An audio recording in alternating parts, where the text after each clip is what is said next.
Welcome to the show, everybody. I am Harry. This is Tyson, Let me talk to you.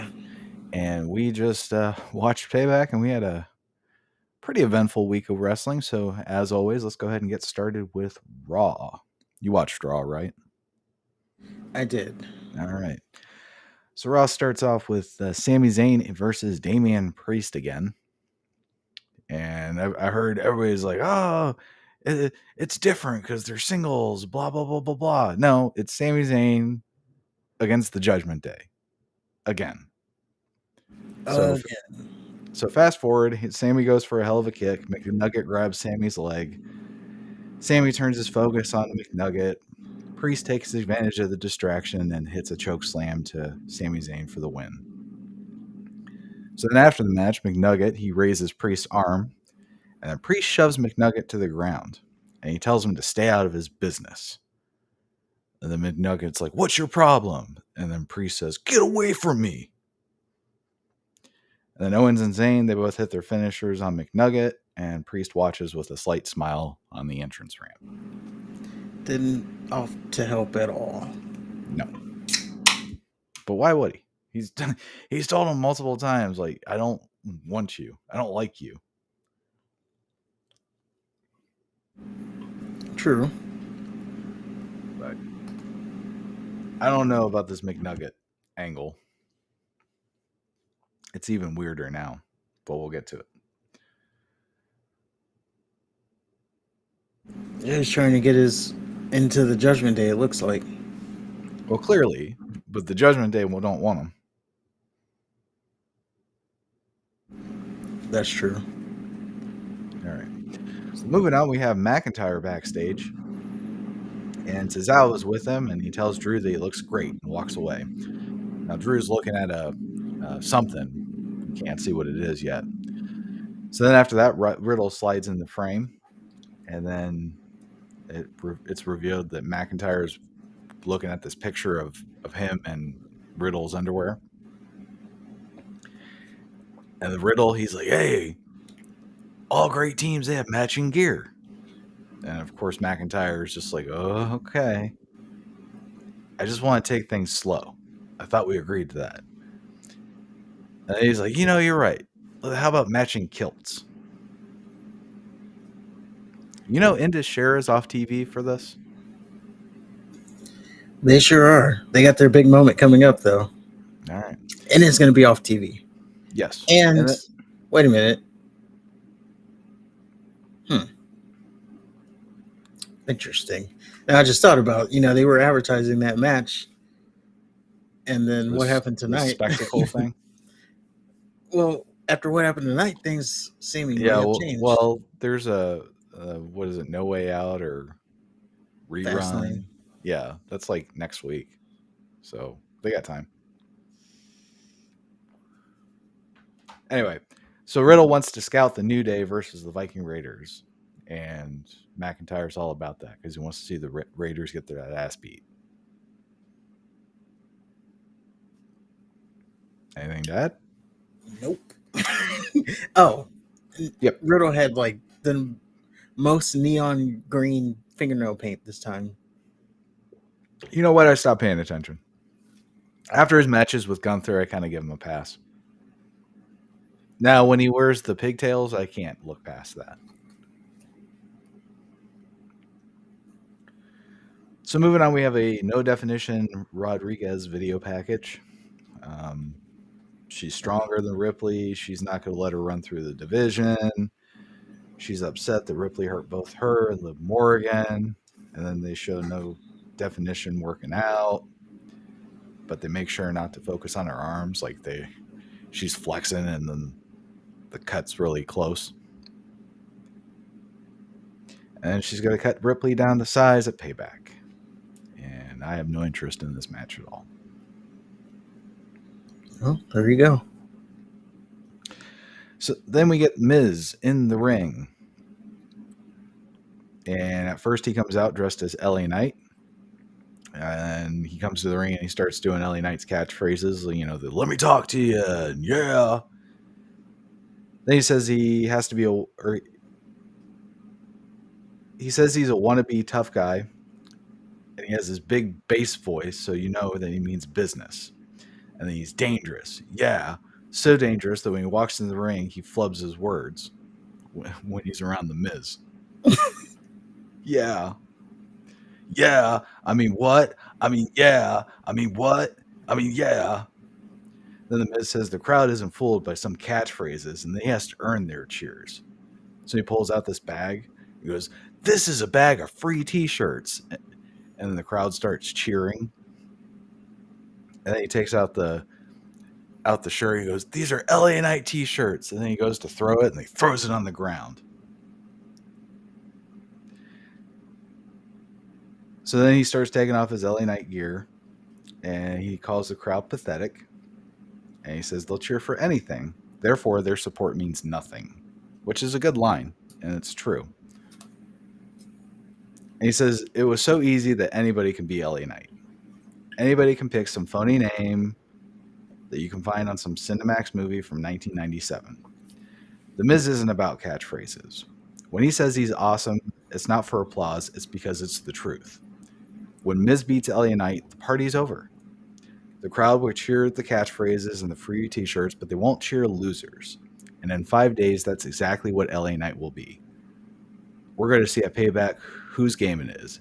M-I-Z. Yeah. I thought this was awesome. Yeah, this was by far the best segment of Monday Night Raw. Disagree, but And it's up there. It's interesting that it comes from The Miz, because, it is The Miz. Usually he's not the most must-see TV. When The Miz is being serious, and he's in a serious angle, and he's not just like a punching bag, he's fucking awesome. He is. And when he does cosplays, he did The Rock, as they said. He did The Rock, he did John Cena. When he does his little cosplays, he nails it. Yeah, he put it all in, and I kind of wanted to see The Miz win after this match. This did not do LA Knight any favors for me. Well, I do kind of hope that after they move on from this, they drop the whole "you're just cosplaying" thing. Right. Yeah. Like, okay, you're doing it now, but let's just not make this a running thing, because then, yeah, it's gonna just bury him. But what they're doing so far was so good. It would be kind of funny if they brought out like Austin. You're just a cheap version of me. What? And yeah, the Miz, he did that. He's like, he said, "What? I mean, yeah." I mean, what? I mean, yeah. Yeah. I mean, it rang. There was some truth to that promo. Yeah, it was. So after that, we get the New Day versus the Viking Raiders. And McIntyre and Riddle, they're watching. Riddle is calling their team McRiddle. And the deer, she starts cheering McIntyre. Oh, wait. The deer starts cheering, and the McIntyre just stands up and glares at the Raiders. And the Raiders start talking shit at McIntyre. And Ivar slams Kofi into McIntyre and Riddle. So they're sitting at the announce table, and Ivar just throws Kofi into them. Kind of like LA Knight did a couple weeks ago, and the Miz tried to do like the week after. So it doesn't seem very creative. Like, it's like they get one idea, and they're like, all right, it worked. So let's just run it to the ground. Yep. So McIntyre tosses a chair into the ring, and then McIntyre like darts a chair into Woods. I don't know what he was thinking. In the announce team, they said he was aiming for one of the Raiders, but where he threw it, it was nowhere near. And he didn't even like take any off of that too. He threw a fastball. Yeah, he didn't even look. He just picked it up and threw it. Yeah, and now apparently, as the reports, I don't know if this is storyline or not, but apparently Woods got her off of that. Yeah. He'll be off for all this week. which isn't a bad thing. So Woods is out, and the Raiders they hit Ragnarok on Kofi for the win. And apparently now the Raiders are a force to be reckoned with, despite the fact that they've been losing for months and months and months. After the Yes, match, they have. what's that? I said yes, they have, but now, yeah, now we need to take them serious because they won one match, which was Yeah, weird that they won a match. I don't understand why they don't just build up to something like that. Why can't they win a couple matches and then be a force to be reckoned with? Why are we all of a sudden in a position where we have to believe that they're in a force to be reckoned with? Why do I have to forget that they lost? Because they're trying to build the tag team division. Well, build it. Don't fucking insult my intelligence. Yeah, they could have probably held off on they're a force to be reckoned with thing. Like, I don't mind them winning, and I don't mind them being in a feud, and I don't mind them being in a prominent feud. But if they're going to be this big badass team that everybody's scared of, shouldn't they have won a couple matches and give you some like a reason to think they're badasses instead of just like, oh, it's the next week. Let's forget about last week. You're describing 50-50 booking. But for them, it's not even 50-50. It's like point something, 0.1%. 2080 booking. Yeah. All right, well,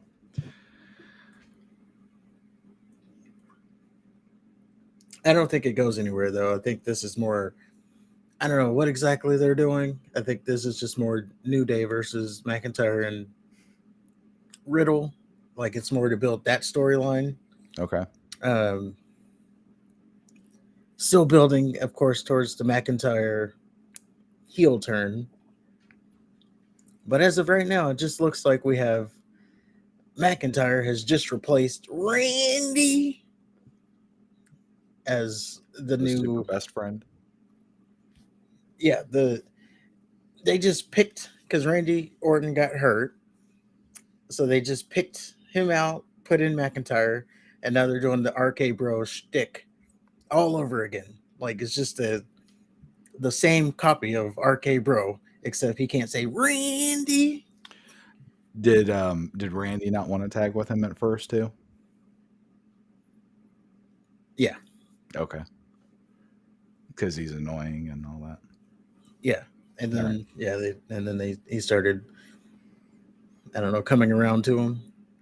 We were still always waiting on that turn, though. It's like it's just a matter of time. Randy Orton's going to turn on him. The story is, it was only supposed to go a couple weeks, but then it caught on with the crowd, so then they kept it going.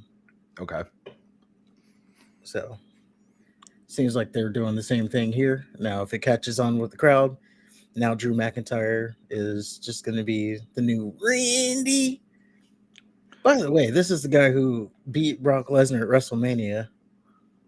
It is. And eliminated golly, eliminated Brock at the Royal Rumble in one of the biggest moments of that Royal Rumble. It was the Royal Rumble where Brock Lesnar was champion, and he's like, since there's no challengers, I'm going to go into the Royal Rumble and beat everybody. And the whole Royal, well, the first half of the Royal Rumble was like the one person comes out, Brock eliminates him, waits for the next person, and he runs through like the first half of the Royal Rumble. Finally, Drew McIntyre's music hits, and they have that awesome stare down, awesome little moment. Claymore, Brock Lesnar gets eliminated. The crowd popped so big for that moment. Hmm. And then, they go on to WrestleMania.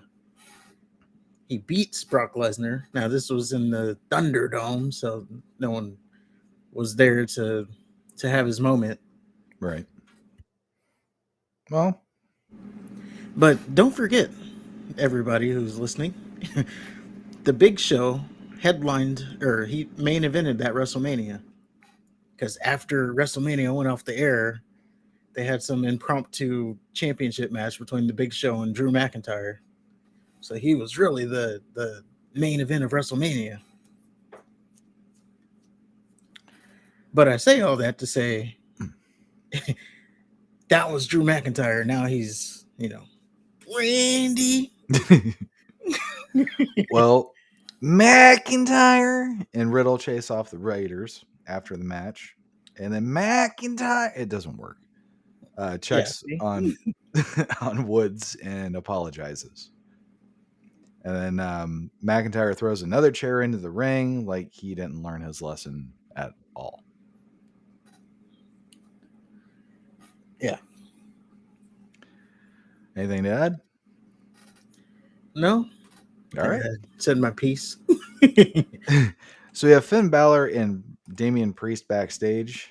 Finn wants to start arguing with Priest and get on the same page. They have a tag title match against Owens and Zayn at Payback. Did they announce that on the internet or some shit?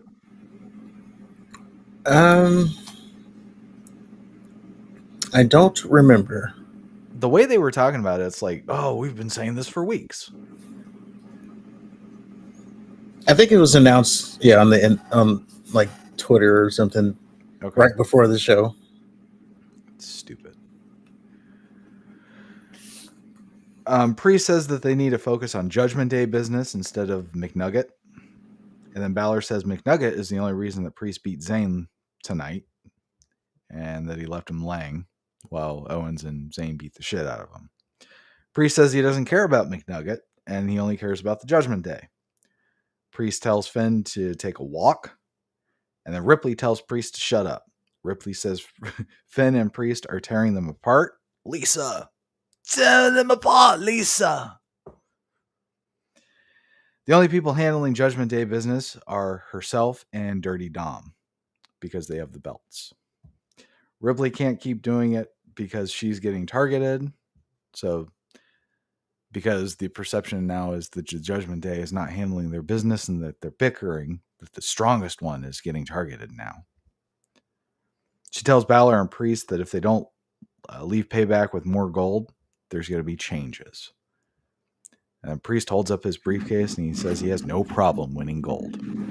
And my only question is, why are these big badass heels letting this hole talk to him like that? Oh my!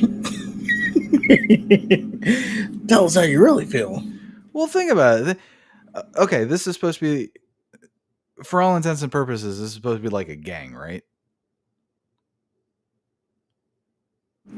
Yeah, you could say that. Okay, so what gang leader or group of high gang officials would let the bitch talk to him like that and give him orders? I mean, in history of gang leaders, this is coming from TV. If there's a woman, she does have, like, I don't know, some kind of control. You ever seen The Punisher? The movie or the TV show? The movie. With Thomas Jane? And the guy with the piercings, he rips out the piercings. John Travolta. Yeah. Okay. Yeah. She was in charge. Like, when she said do something, it was to be done. And then if you crossed her, then you had to deal with him, and he was going to kill you. That's because he was so dangerous. And then when she crossed him, he killed her because he was a badass. That's what I'm saying. That's what evil men do. They don't let some hole just disrespect him like that. I mean, they'll bend over backwards to a point, but if it comes to if it comes to, I don't know, showing any weakness. Well, also she holds the gold, so maybe she is the leader. Title. Come on, she holds a women's belt. She is the leader. She holds the gold. She holds the women's title that she's only like defended maybe 3 times. Well, she doesn't have competition. Okay, that's even worse. Don't be one of those guys. Don't be one of what guys? How many times they've defended the title? She's Anyone. defended the title. No. If you're going to use the title as a cudgel as to why she's the leader, she's only defended it 3 times. Okay. But It she's was held it for over, well, I don't know. It's because like she's 200, defended almost it. 200 days. She's worse than Roman.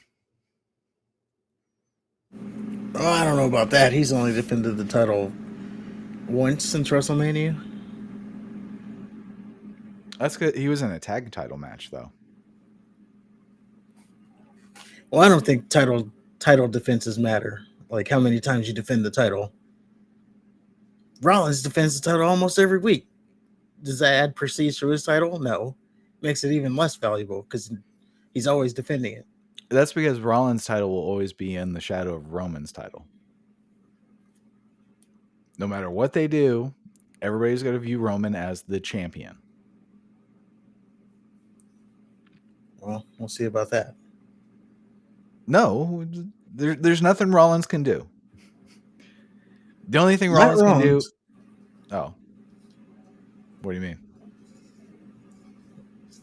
Well, I predict that the next person to be holding that title is Gunther, who's being built as the top heel outside of Roman. So we'll see how valuable it is when he's holding it. You think Gunther is going to beat Rollins? Yeah. I think What that about- is our next champion. You don't think it's going to be Priest? No, I think he's going to fail. Really? Yeah. Okay. I mean, I hope you're right. Don't get me wrong, but they really seem to like Priest. They do. All right. Well, anyway, so the Judgment Day lets the whole talk to them as if she's one of them. And also, she's the most jacked in the group. Yeah, but they're still bad guys. What I'm saying, I don't think Finn can do anything if he wanted to. Finn can't, but Priest can hold her arms back at least long enough for Finn to do something. Kick her in the face. Push her down the stairs. I don't know. Something. Anything. All right, so after that, we get the Bray Wyatt video package. They just played the same thing that they played on SmackDown. It's still nice to see, but, I mean, it was the same thing. Yep. After that, we get Kofi, Riddle, McIntyre. They're backstage. Kofi comes out of the little medical area, and Riddle asks about Woods. And then McIntyre, of course, apologizes again. Kofi says he and Woods knows that it wasn't on purpose, and it's all good. McIntyre says he and Riddle are going to handle the Viking Raiders problem. And then he's going to go immediately to Pierce so he doesn't have to worry about having to tag. And Kofi, he acts like he doesn't know what that means. And then Riddle's like, well, that doesn't matter because he said us, and we're a team, and my dick's hard. We're going to have sex. Yeah. And then he probably started saying, Randy. Oh, by the way, this was a couple of weeks ago. I never mentioned it. There was a little www.com exclusive thing. So they had Tommaso Ciampa. He's putting up flyers looking for Johnny Gargano. And I don't even know why I'm breaking this up, but he hands one of the flyers to Riddle. And Riddle's like, "Oh, you're looking for your best bro? I used to have a best bro." And he's like, "And he's missing too." He's like, "I miss Randy." And then Tommaso Ciampa was like, "Yeah, I miss Johnny." And then they go back and forth. He's like, "Yeah, but I really miss Randy." He's like, "And I really miss Johnny." And then at one point they're just like, "Randy, Johnny," and they're like face to face. Going back and forth. I don't know. I don't know why it was.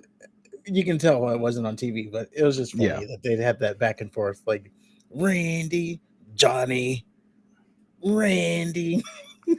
Yeah, you're not selling those little offline or the online segment things that we're supposed to be keeping track of.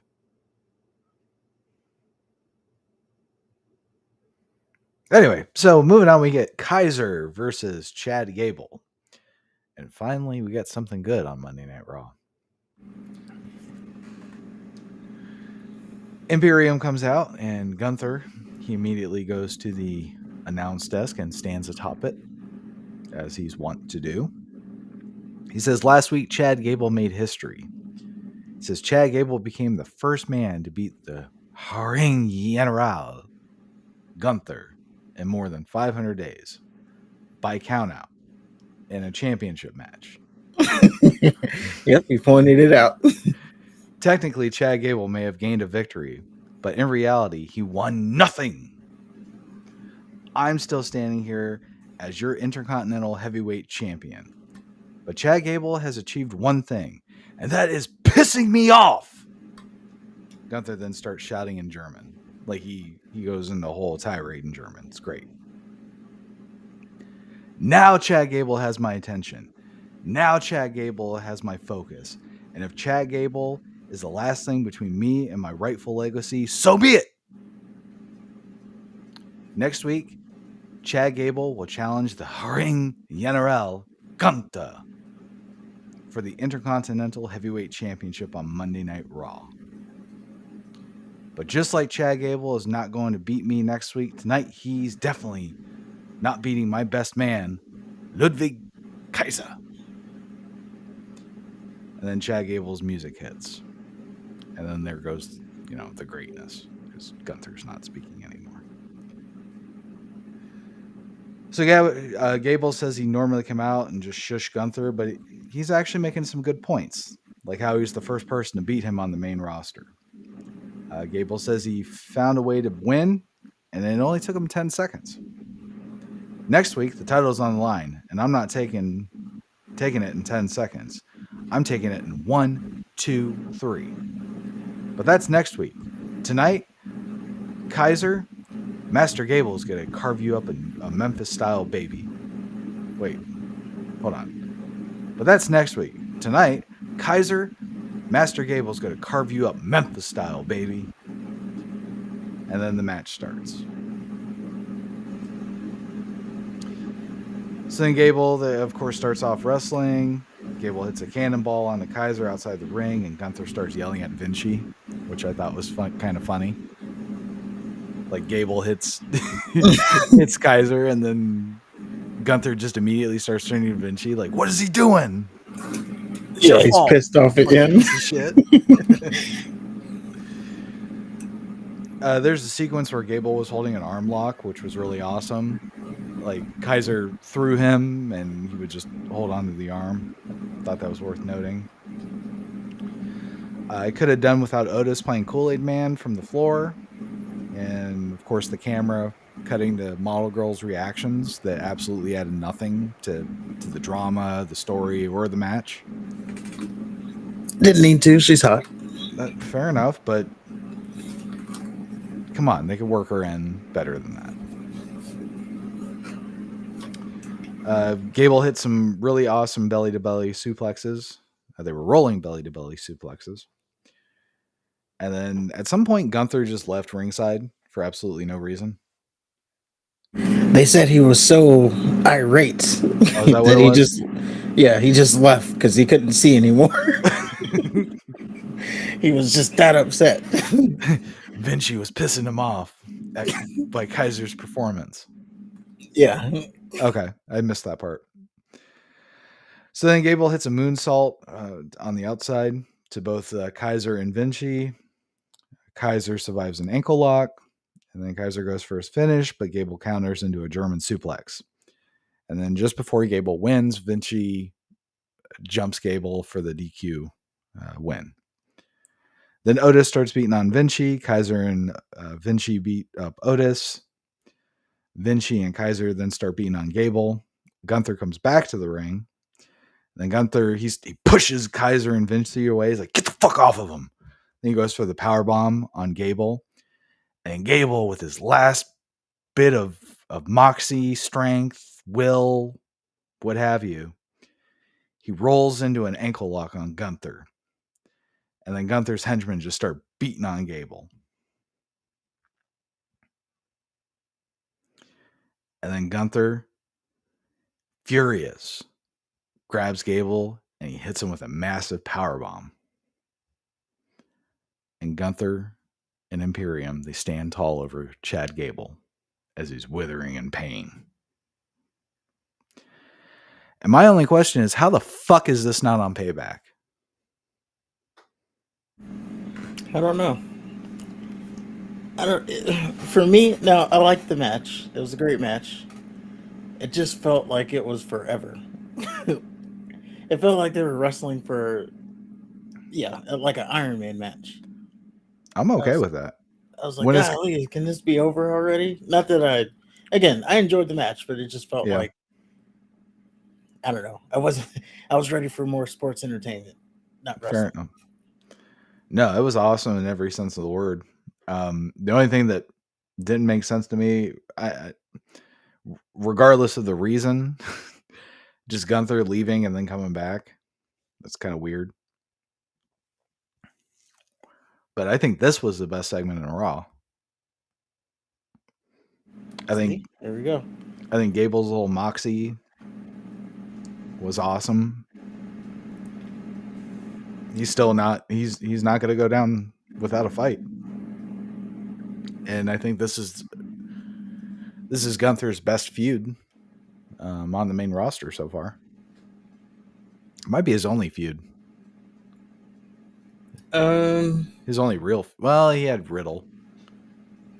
Yeah, he had Riddle, and that's pretty much it. Sheamus. Yeah, but I'm thinking, because they threw McIntyre in. I mean, that was last year, but well it was Sheamus first, and then he Yes, wrestled Ricochet and others, and then he went back to Sheamus and McIntyre at WrestleMania. That little stint with Braun Strowman too, where he was, literally running from him. Yeah, but they made up for it on the actual match, which makes absolutely no sense as to why, like, Gable would give him any trouble. But whatever, still good matches. Because he's an Olympian. Braun Strowman's isn't he an Olympian too? No, maybe not from wrestling. It's from strongman. Yeah, if he is, it's a different skill set. It's still an Olympic. It's a different skill set. Talking about Olympic wrestler. That's like, you want to go to UFC. Khabib, he was an Olympic wrestler, and if he got you on the ground, it was game over. Was he Olympic? Yeah. I just know he wrestled bears. That's all I needed to know. I don't give a shit about any other accolade. He just have to say, I wrestled bears. Okay. Yeah. Yes, sir. Yes, sir. You do. I actually like him. He talks plainly. Well, there you go. So after the greatest segment on Raw, we get a Bob Barker tribute. Now, Tyson, for your ilk, that is the host of The Price is Right. I know who Bob Barker is. The price is wrong, bitch. No, the price is wrong, Bob. And then this being from the movie Billy Madison. No, it was Happy Gilmore. Sorry. And it was The Price is Wrong, bitch. Not the TV version. I cut out the cuss words. But yeah. And then he did the grab his neck and then open his eyes. And then he put that work on him. He sure did. He did The Undertaker. Yep. I wonder if The Undertaker got that from him. I noticed that the Undertaker didn't become a prolific striker until after Happy Gilmore. Maybe it's a coincidence, but there you go. So after the Bob Barker tribute, again, he's the host of The Price is Right, Tyson. I apologize. Okay, I got you. I got you. You got your comeback coming. If it doesn't land, no, I owe you a couple, fucker. If it doesn't land the first time, just do it again. So we got Seth Rollins. He's in the ring, does his little woe spot, and then he says it's been a long week, and he's going to keep it short and sweet. At Payback, he's going to give Shinsuke what he wants, which is a title match. But tonight, he wants Shinsuke to give Rollins what he wants, which is a face-to-face conversation. And he says, if Shinsuke has any more mean things to say, come say it to his face. And then Rollins waits. And then Rollins starts taunting Shinsuke. And he says the crowd doesn't sing his song anymore. And where's the Shinsuke from the Tokyo Dome? And that was awesome and did all the NXT stuff. And then Rollins pretends he knows what Beale Street is and he's going to go there. And then a Shinsuke Nakamura video package plays. And he's training karate and vowing to take out Rollins. Shinsuke wants Becky to know that he's the reason why she has to help her husband out of bed. He wants Rollins' daughter to know that he's the reason why her dad can't walk her down the aisle on her wedding day. Cutting deep. And then Shinsuke says he's going to destroy Seth's back.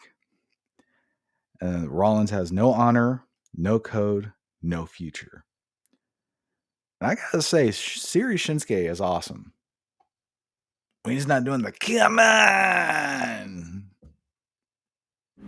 Yeah, this Shinsuke just is badass. a main winner. Yeah. And it shows because he main evented Payback. He did. So then Rollins is standing in the ring and he's pissed, and then he starts talking shit. And then Nakamura comes out of nowhere and hits a Kinshasa from behind. And then Shinsuke grabs Seth from behind and whispers into Seth's ear.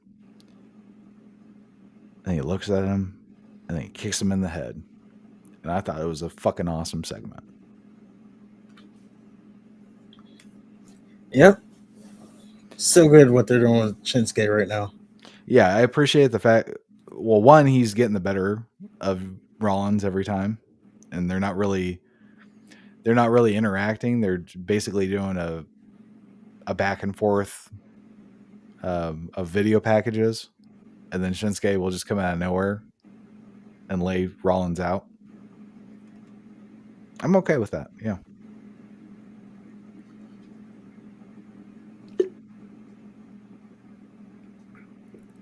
So after that, we get Owens and Zayn backstage.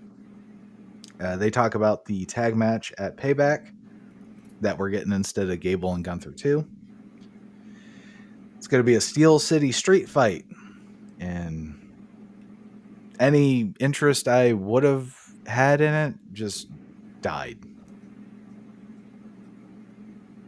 Owens and Zayn are ending the Judgment Day once and for all. Whatever. Anything to add? Nope. All right. So then we get Ciampa versus Bronson Reed. Reed attacks Ciampa on the way to the ring. And at one point, I just said, I don't give a shit about this. So Ciampa wins in the ugliest crucifix pin I've ever seen in my life. Wade Barrett even said so, and that's your match. Yeah, it looked like they just went back to what they were doing before. Which is what? I don't know, this Ciampa versus Reed thing. Yeah, I don't get it. Like, Reed just seems kind of like a joke now. Yeah, I don't know what they're doing with him. And we've Nothing. yet to get Wade Barrett make the call of Tsunami. Like, why has that not happened yet? He's been on almost a month now. He hasn't done a Tsunami call yet. I don't get why Reed is getting beat by Ciampa. on a roll up, no Yeah. less. Like all Well, he had to do was like flex one of his legs and Ciampa would fly out the ring. right. Anyway. So after that, we get a Becky Lynch screaming backstage package, and I skipped it. Did she do anything interesting? Nope. All right. Nothing really happened. After that, we get Rhea Ripley. So, Rhea Ripley's entrance music is fucking awesome. Rhea Ripley's look is fucking awesome. Rhea Ripley's promos are not fucking awesome. She said Rodriguez can talk all she wants, but Mommy's walking out as champion after Payback. Then No Definition comes out. Ripley and No Def start fighting. I think Rodriguez got the better of it. Ripley walks away. Whatever. Yep. Then we get Trish Stratus and Zoe Stark backstage. They talk some shit about their match. Well, they didn't talk some shit about their match. Trish Stratus talked shit about her match. And I'm sure Zoe contributed in some way. She was there. Yeah. And then we get Becky Lynch versus Zoe Stark. I couldn't be fucked to watch this match. I got to be honest with you. Becky Lynch won with a rock bottom. Becky holds up a Bray Wyatt armband and while crying.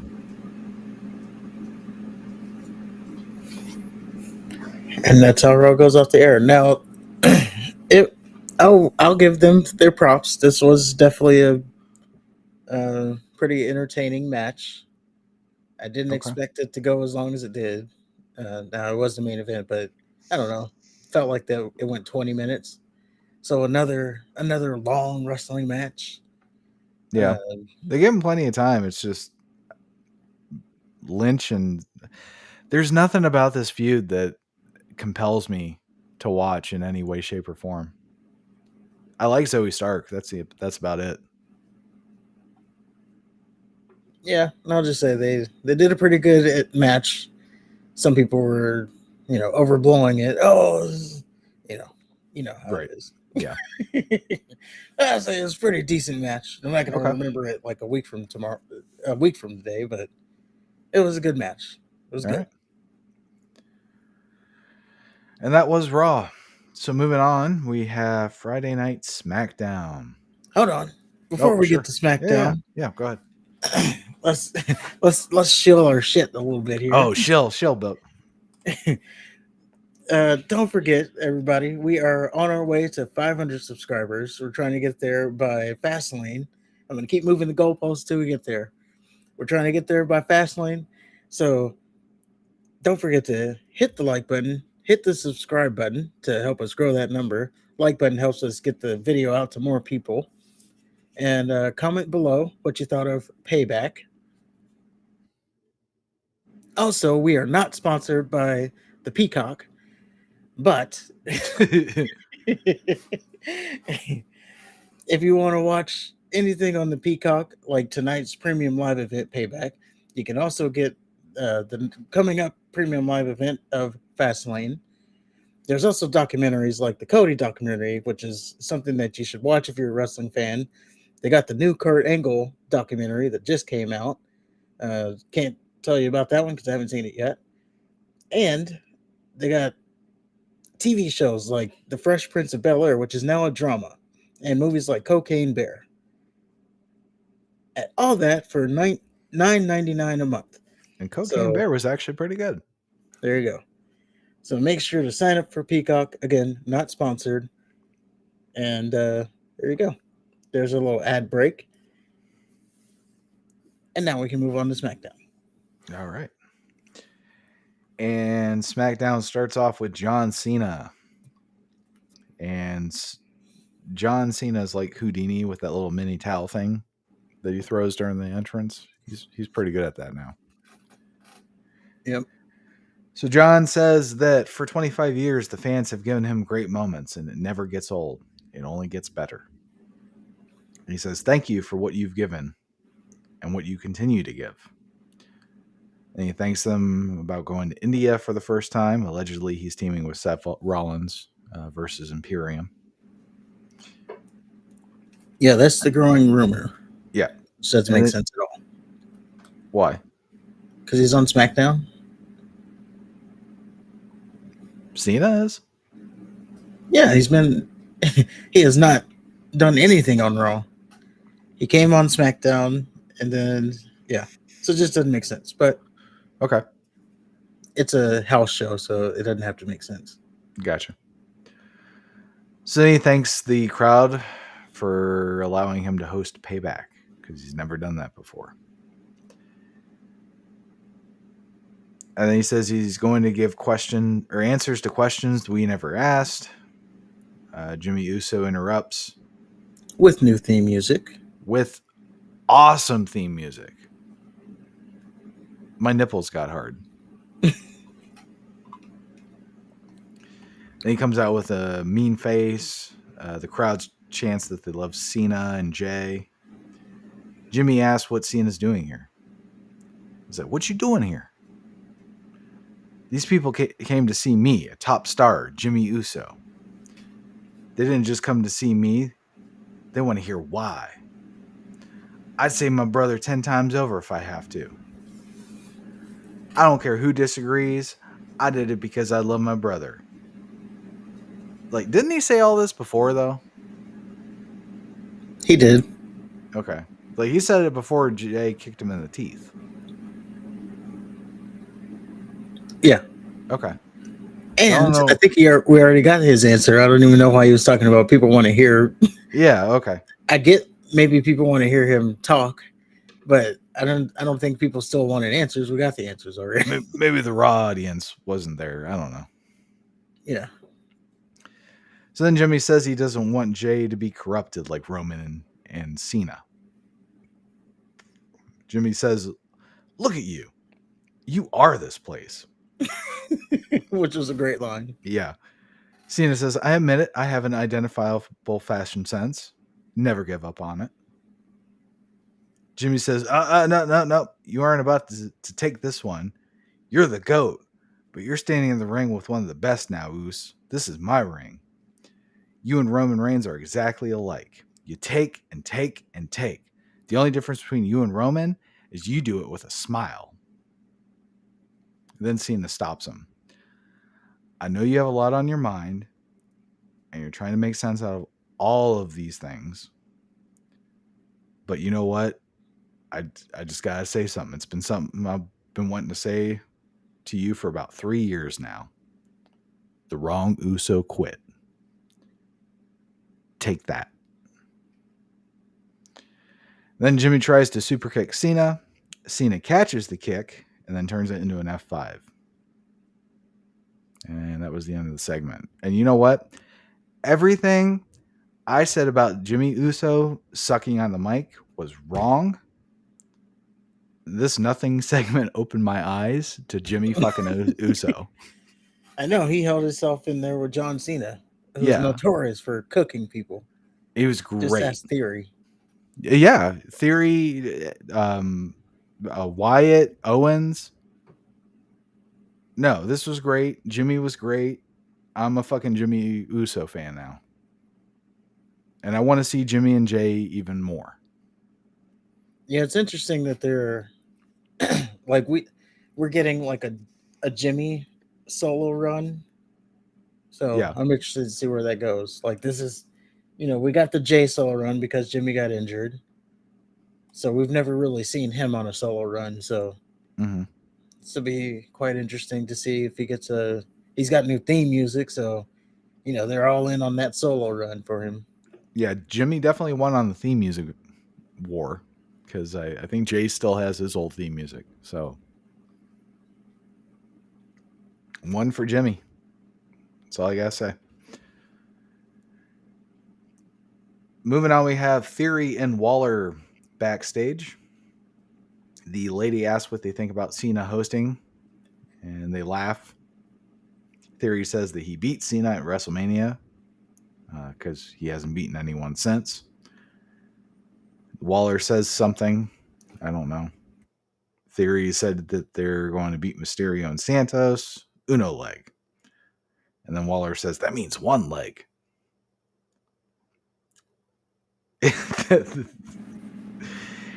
That brings us to Escobar and Mysterio versus Waller and Theory. The LWO comes out as one, while Mysterio comes out all by himself, which I thought was really weird. And if they're not setting up for like the Escobar Mysterio split, I think they're stupid because they got a natural thing going on. And just like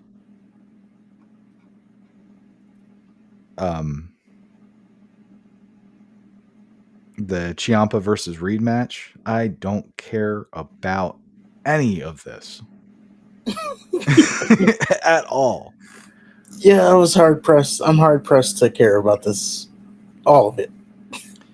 This So whole United States thing right now, I'm trying to care, but it's just not happening. right. And Theory's been wasted. No, I think he was wasted back. Again, he got cooked by John Cena. I don't think he's recovered from that.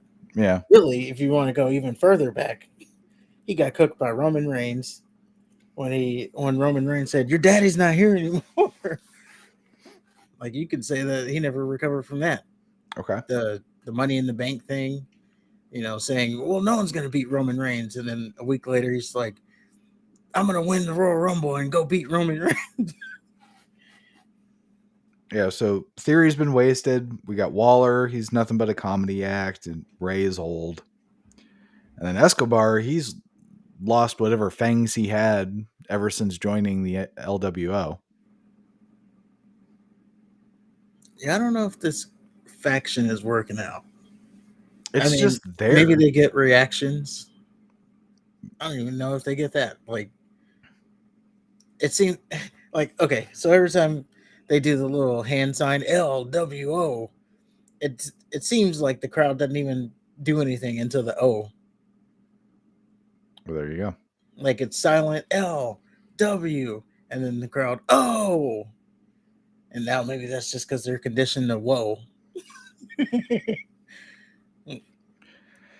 Well, Grayson Waller hits a rolling stunner to Escobar for his first win.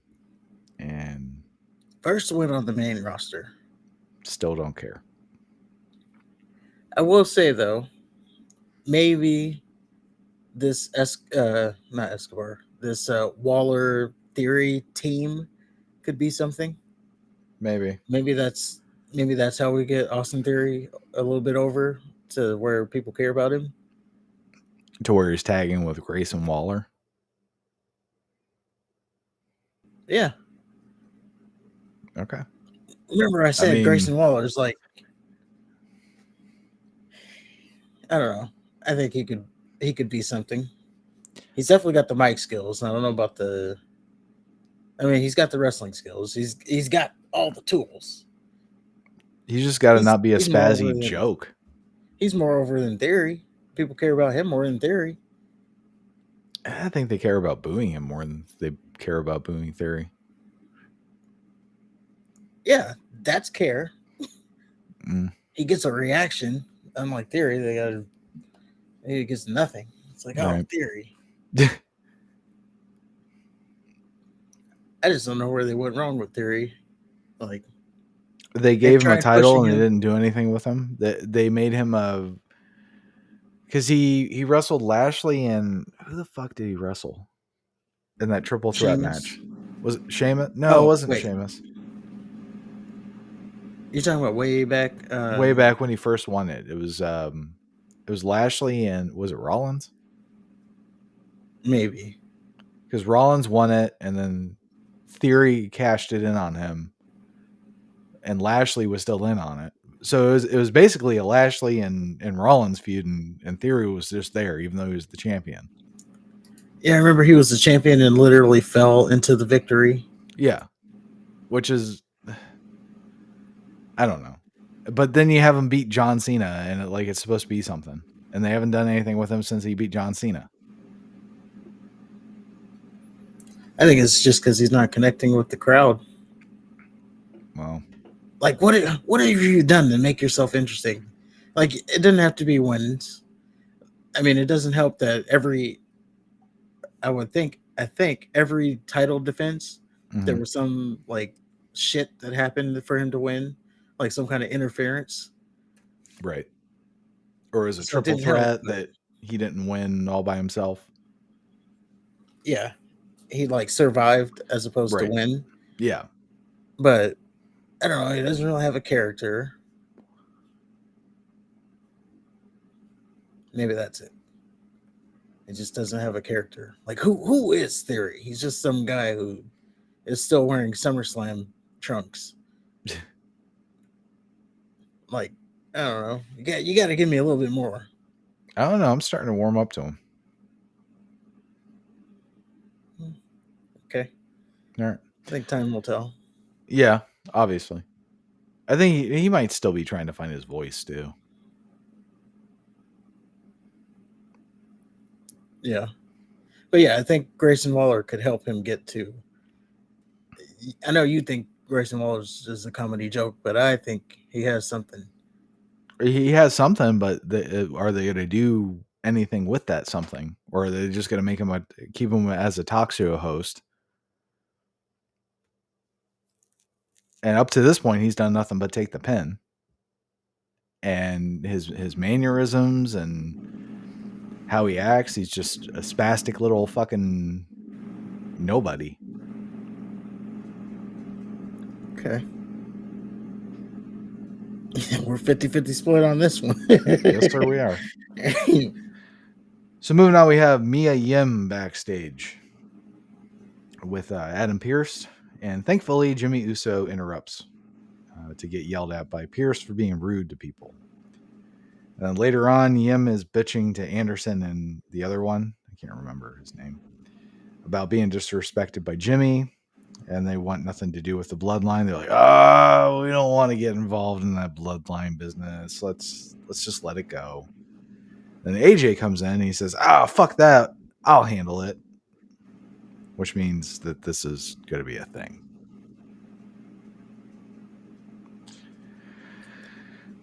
Maybe. Oh no, it's the thing. Well, yeah. We'll see how far it's a thing. There's still pieces to it. It went beyond this segment. That's enough for me. So then we get Bobby Lashley's big smiling, can't put his arms down all the way ass. He comes out and he's fist pumping to his song, and every time it the thing goes dun dun, he's fist pumping to it, and he's got the pyro, and he's smiling. It looks like $1 million, and he looks great. He looks like a big fucking badass. So then he says, everybody keeps asking Bobby, what's going on? What's going on with you and the Street Profits? And Bobby looks in the camera. He says, real recognizes real. Great recognizes great. I recognize the Street Profits. And then he introduces the Street Profits, who come out with fucking solo cups. So I skipped it. Mm.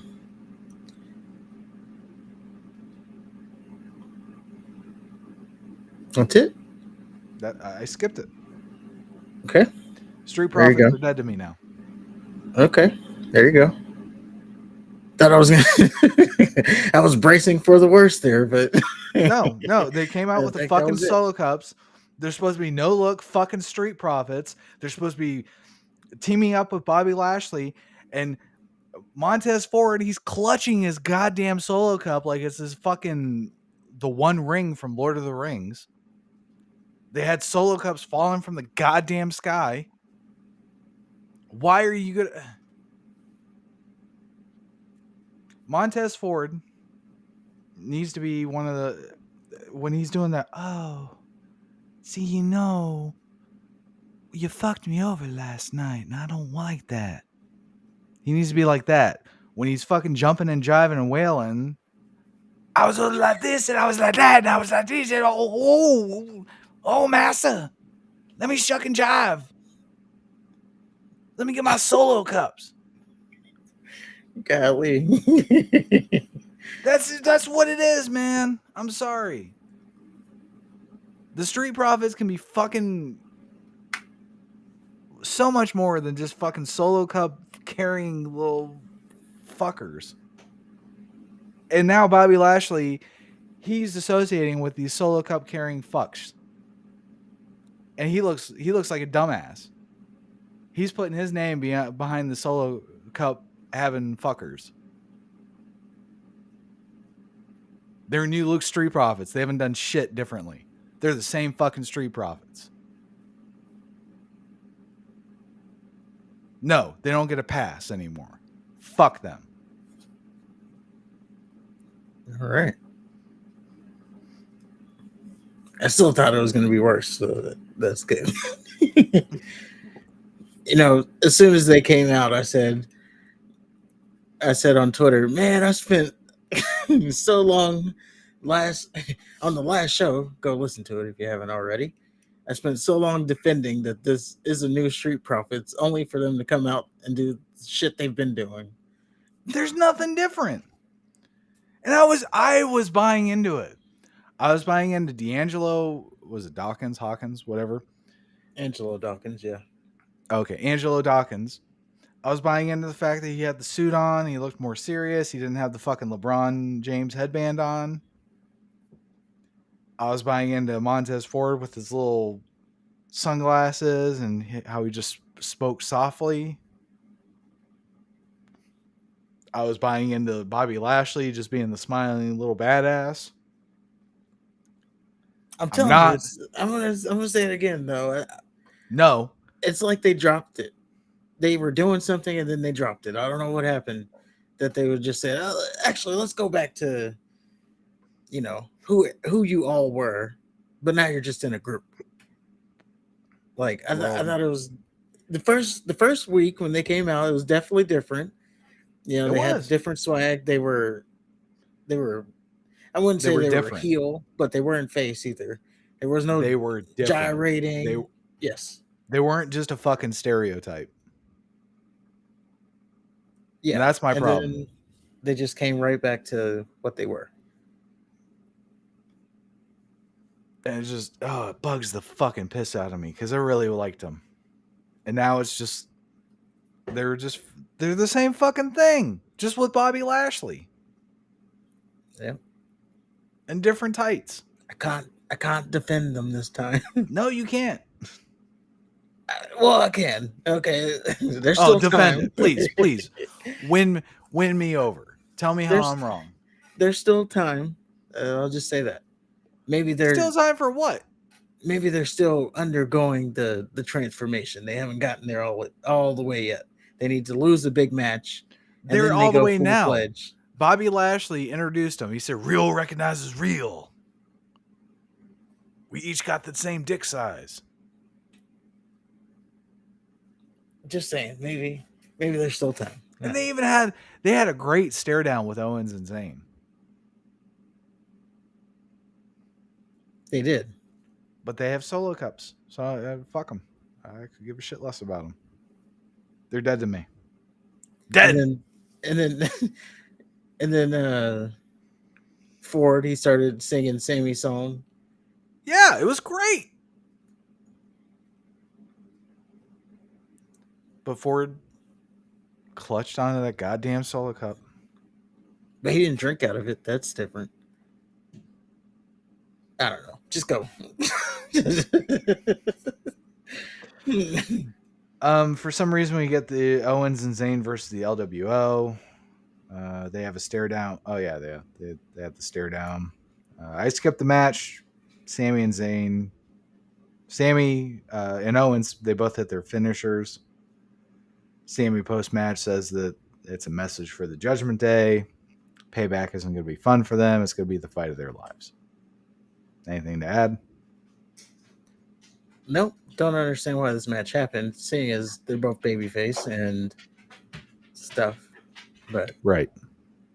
It it seems like it was just a nothing match. So then we get Jimmy Uso backstage. He's leaving the arena, and then he bumps into AJ Styles because that, of course, has to continue. AJ says, "Oh, hey, you leaving?" And Jimmy's like, "Yeah, I'm out of here, dog." And AJ's like, "Good, because nobody wants you around here anyway." And Jimmy's like, What's your problem?" AJ says, "You disrespected Meacham." Jimmy's like, "I don't even know who that is." Another great line. Right. So then Jimmy shoves AJ. AJ shoves Jimmy to the ground. And then Solo comes out of nowhere immediately and thankfully spares us more of the OC and their bullshit. And Solo leans over Jimmy and he says, "He's not out of the bloodline until they say so." And Jimmy gets up and dusts himself off. He says, "Not you, Roman, or anybody can tell him what to do." And then he leaves. And I was hoping that he beat AJ up some more. He being Solo. So after that, we get AJ backstage. The lady asks him what he thinks about him, AJ just getting his ass whooped. AJ says that he wants to get his ass kicked by Solo later. Anderson and the other one come in and they repeat that, "Hey, come on, man. We don't want anything to do with the bloodline. I'm telling you." Then Mia Yim flaps her cocksucker. And then Golly. this is SmackDown. This is the house AJ built, is what he says.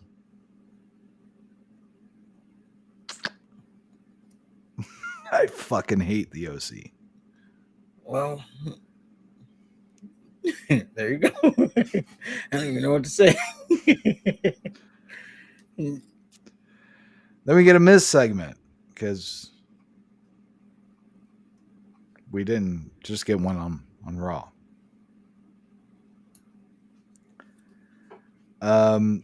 He says LA Knight will be competing in the biggest match of his career. You saw how easy last Monday, how easy it is to be LA Knight. He's not on my level. He's not half the star I was 10 years ago. Then Knight comes out. Finally, they're face to face. And Knight says Miz is cosplaying, which is, it seems like this is a feud on who's cosplaying who.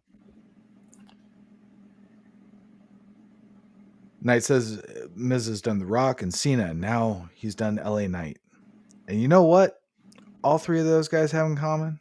Besides filling out our clothes, you skinny little turd,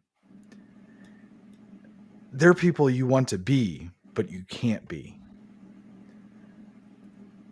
Then LA Knight talks about all the dues he's paid, the roach-infested apartments, and how he ate a potato a day and all that shit. He flubbed his line there. Yeah, he blanked on. He tried to say that, he's had to cash his checks at the payday loan place. Yeah. And he just dropped on the name.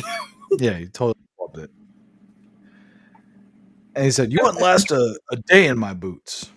You got to ride from you got to ride into the WWE from a reality show. I'm not on your level. I'm above and beyond you." The Miz says Knight has failed where he succeeded. That Knight was on a reality show, and he was the first one eliminated. I guess the show was called The Hero. Never heard of it. Neither have I. Miz says he's been on reality shows, he's been on TV, he's been in movies. He succeeds because he's a star. Knight says Maurice was the real star of his show. He says, "You know what? Send her my regards. Because when I send you back home a broken man, she's going to be empty inside. But you know what? One quick little phone call to this guy set her up right quick."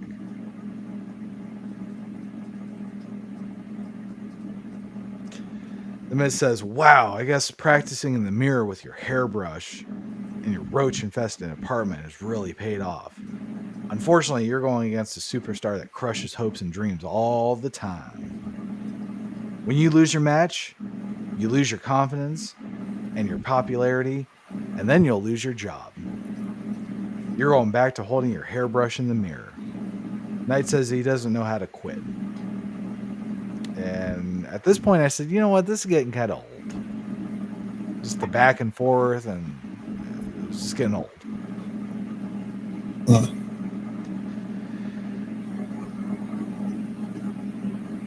So Knight says, your present is trash, your future is going to get worse. At Payback, you're getting stomped out, and you'll learn whose game this is. The Miz goes for a cheap shot. Knight ducks it. Miz then tries to run away.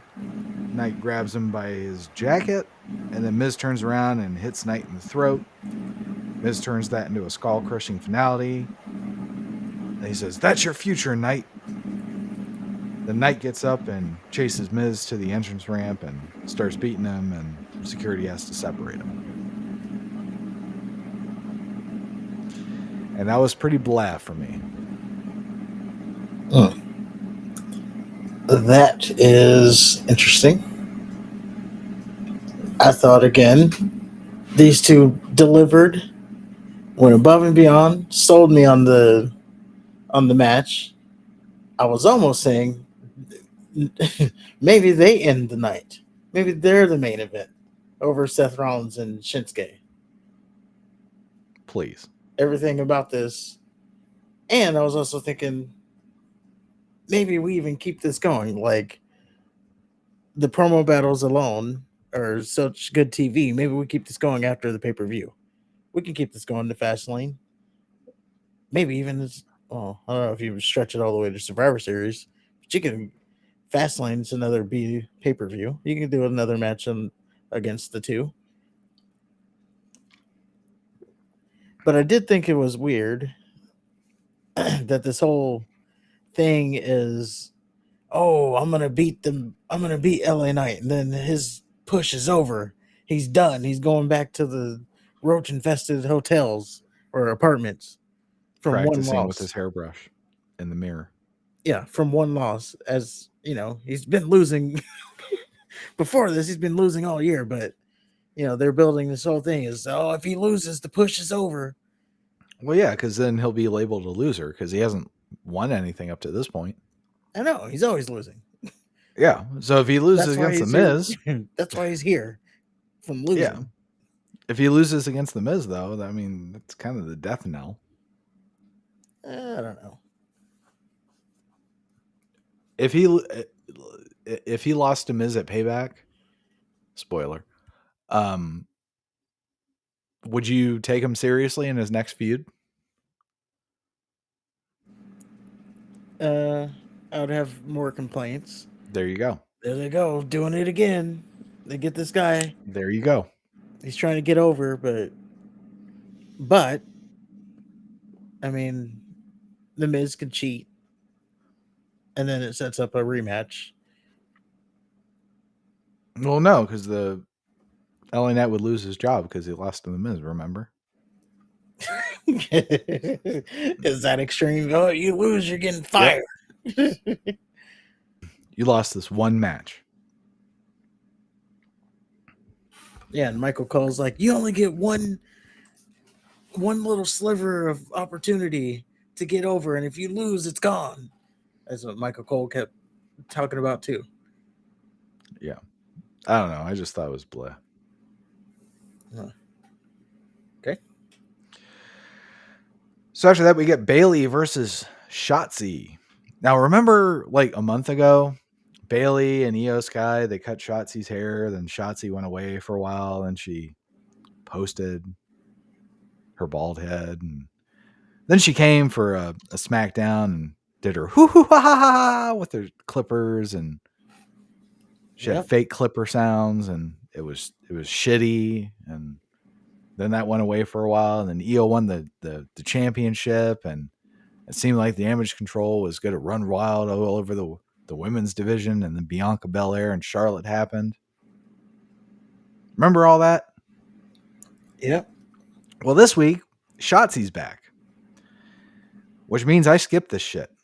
So Shotzi wins because Charlotte had to come out and embarrass Io. She came out for no fucking reason, kicked Io in the face. Shotzi uses that to beat Bayley, and then Charlotte raises Shotzi's arm. And we get Charlotte and Shotzi versus Bayley and Io next week. So I swear this, yeah, they announced that at I some have point. like zero interest in that. No, my God.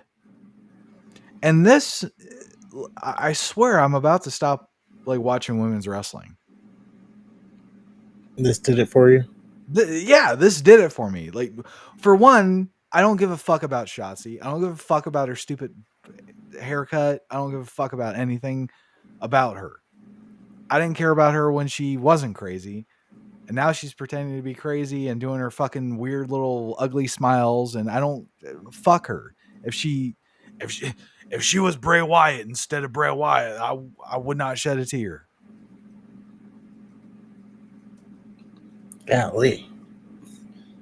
I would stand up and I would fucking applaud. Boy, who pissed in your oatmeal? Shotzi did. You're going for the throat this week. They're fucking. This skinny little bitch is fucking holding her own against Bayley, who's twice her size. No, fuck that. Fuck it. Fuck all of it. And then you have Charlotte coming out for no reason and embarrassing the champion again. By the way, Io Sky is your women's world champion, or whatever fucking women's title she has. And she's getting kicked in the face, and she's a secondary character in a fucking Shotzi feud with Bayley. Fuck that. It was bad enough that they had to fuck over Asuka. Now they're fucking over Bayley. For what? And, oh, by the way, Io's the champion. You would think she would be in, like, I don't know, the focal point of all this, but yeah, she is a background player. Exactly. They the can, title. Damage Control comes out, and Bayley is just in the background Io's in the background while Bayley's center stage. What the fuck is that? I don't know. But I will say, I didn't pay too much attention to this match because Bayley went viral. She went to the Beyonce show, and they mentioned that on commentary too. She went to the Beyonce show, and she posted a picture on her Instagram in shorts, and that pretty much blew up the internet. So that's all I was thinking about during this match. Okay. Only thinking. I wasn't like, I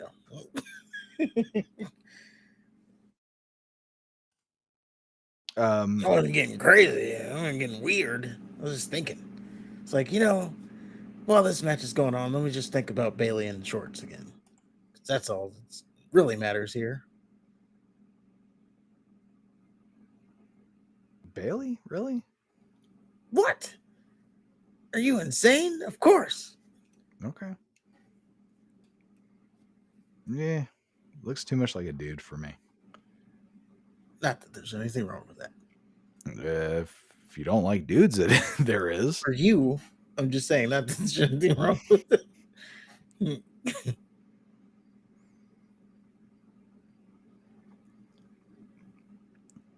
God doesn't like it either.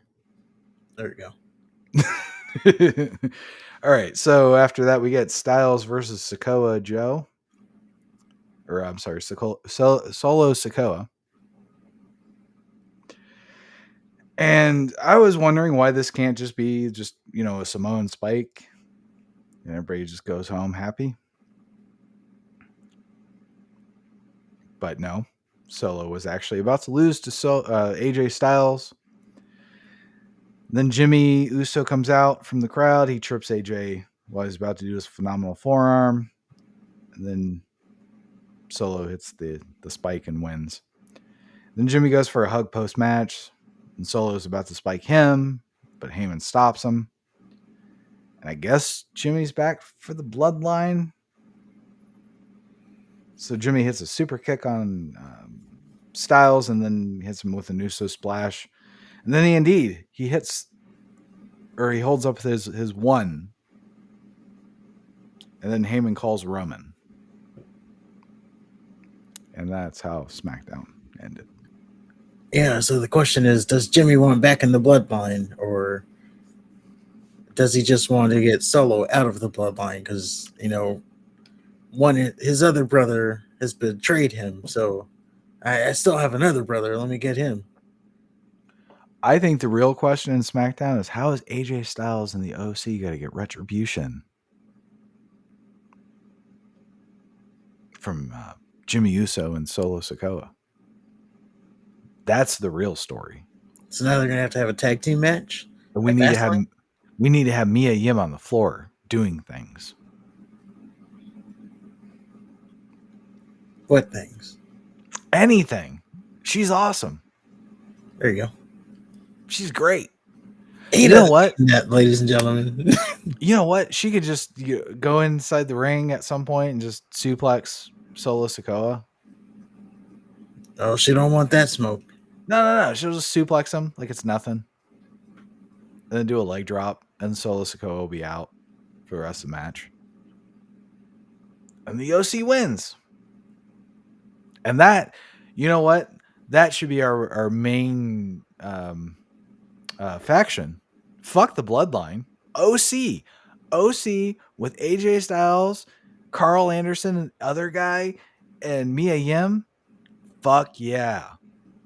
Paul Heyman sucks. AJ Styles, Mia Yim, Carl Anderson, other guy. That's all we need. Boy, you're on a different level today.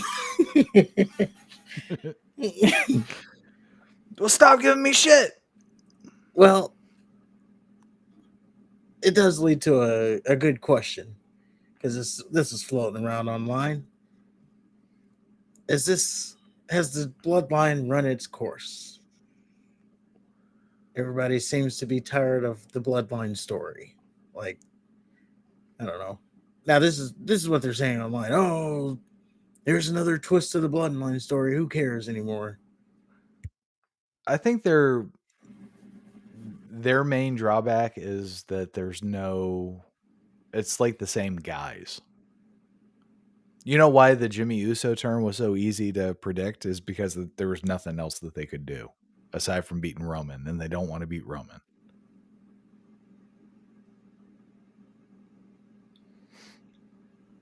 Yeah.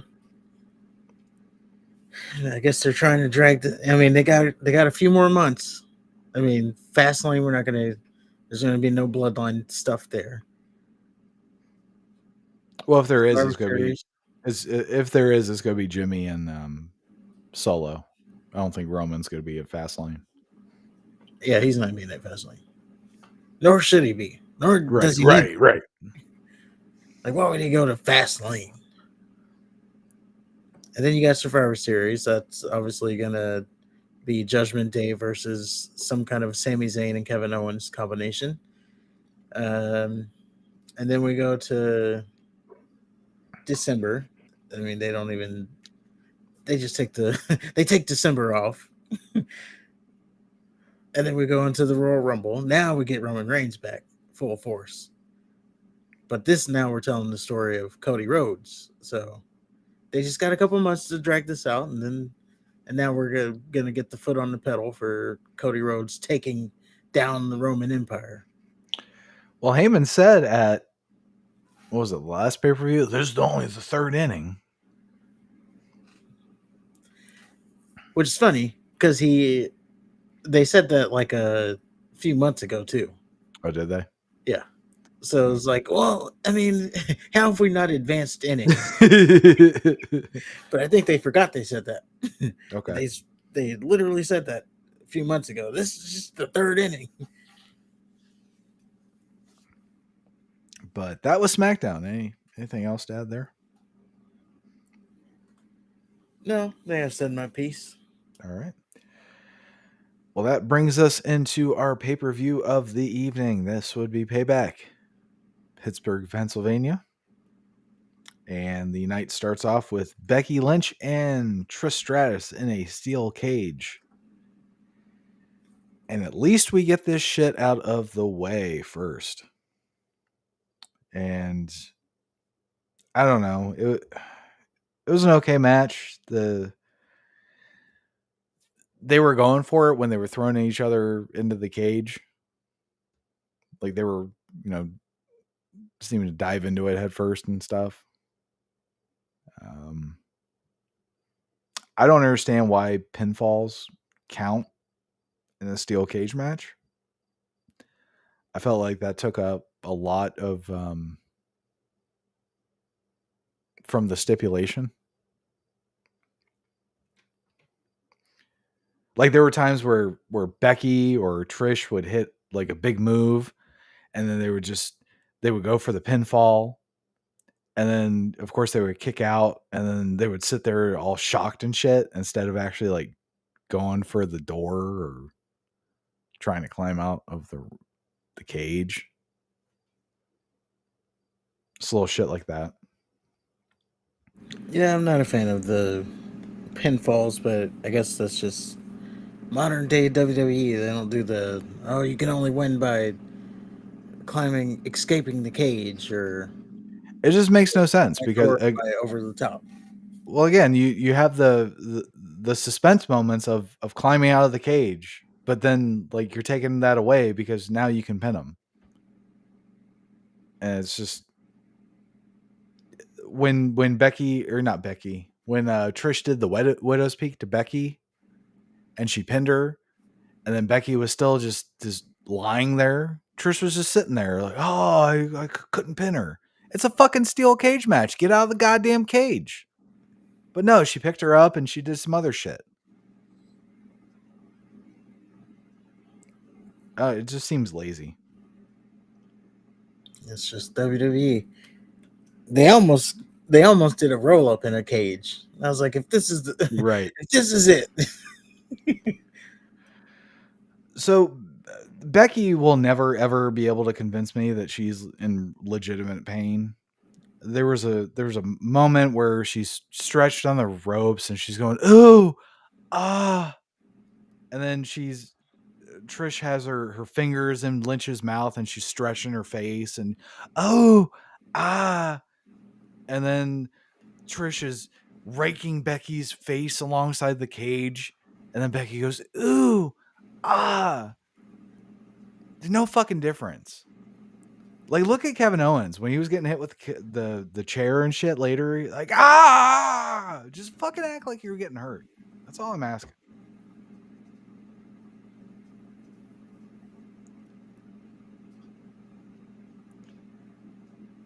So there was a point where Becky used Trish as a battering ram into the cage. Like she had her on her shoulders in a fireman's carry. I don't know if it's a fireman's carry. And the British Bulldog Slam position. Mm-hmm. And she just starts ramming her into the cage. I thought that looked really cool.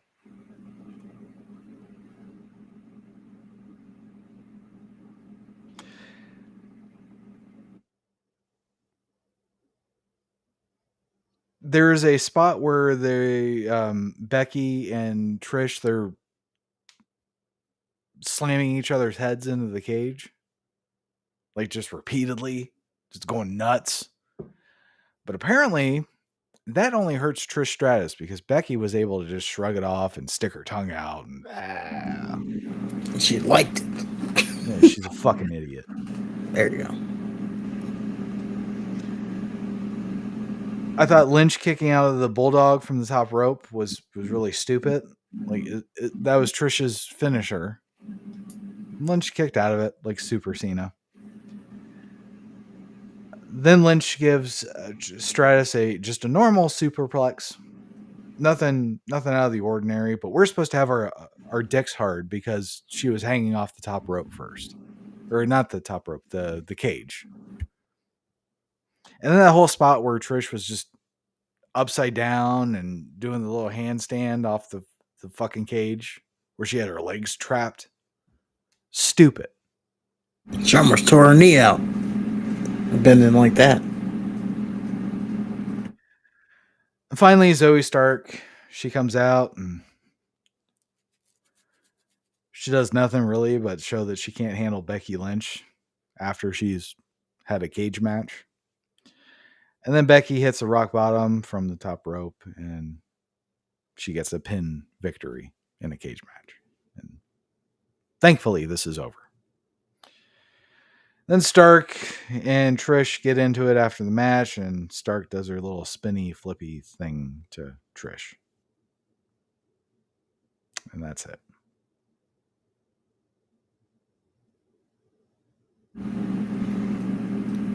I thought this was actually this was not a bad match. As a matter of fact, by Trish and Becky's standards, this was probably the best match that they could have done. Hopefully, this is the last match that they will do together. Um, I guess we're already teasing that is a thing that's coming. But yeah, I thought they did good. Okay. I'm not gonna, Michael Cole tried to show. Say it was the match of the year. Yeah, I fucking heard him. He was a fucking idiot. No. I'm not gonna go that far, but it was a good match. It was Becky, for me, definitely one of the better matches that these two could have done. This is also better than what was the Indian show? Super Crown Jewel, was it? Crown Jewel, or yeah, definitely better than that match. Nah, Becky ruined it with her fucking inability to fucking act. Trish was awful. Zoe Stark did nothing. The pinfalls was the main culprit that just killed everything about the steel cage. Yeah. Did turn the steel cage into just a prop. It was. The only thing they did was ram each other into it.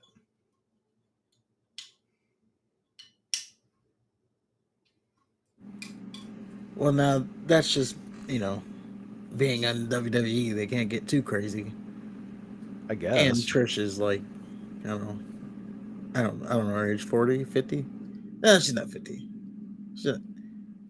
She's 50. She's a good 50. I'll give her that. But I don't think she's 50. Maybe like 40, 45, something. She was committing to get too crazy. Came into the cage. I'll give her that, but I don't know. I just something about it that left a bad taste in my mouth.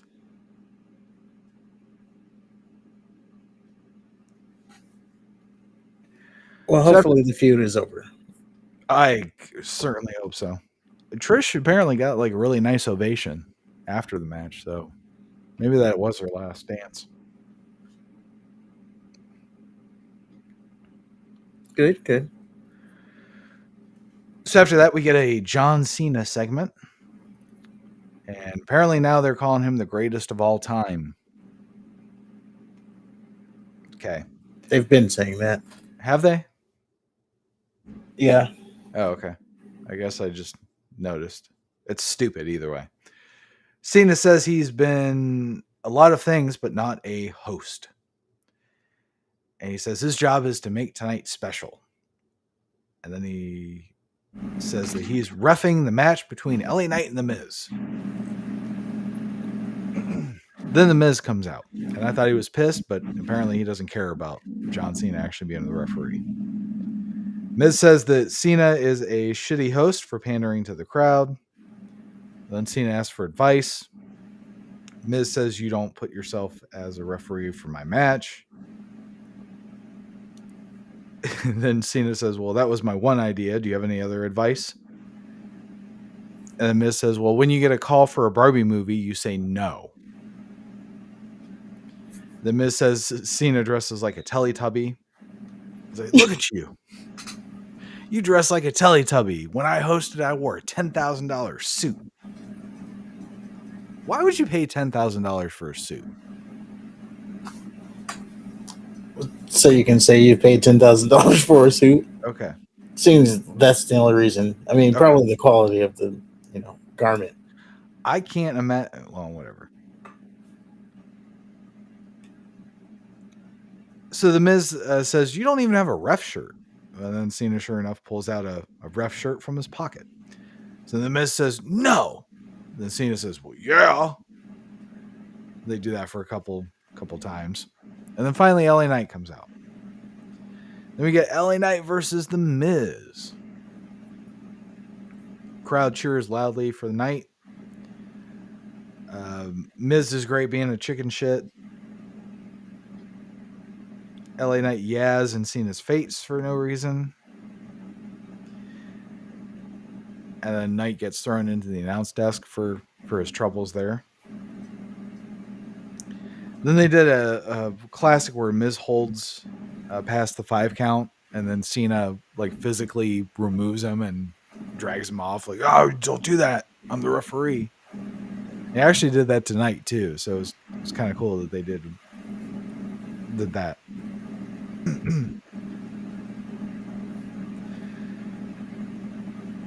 So Knight keeps getting into it with Cena, and I know that they had like the little exchange on Twitter, or they had something, but he's starting to look like an idiot because Cena is clearly out there in support of him. Yeah. But maybe that's just LA Knight being LA Knight. Because he's the megastar. Yeah. It's LA Knight being stupid because you don't spit in the face of somebody that's clearly on your side to help you win.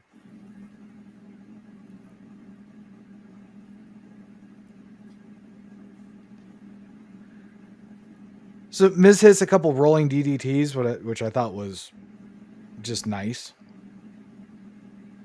I've always enjoyed his where the guy's on his knees and then Miz hits that DDT. Mm-hmm.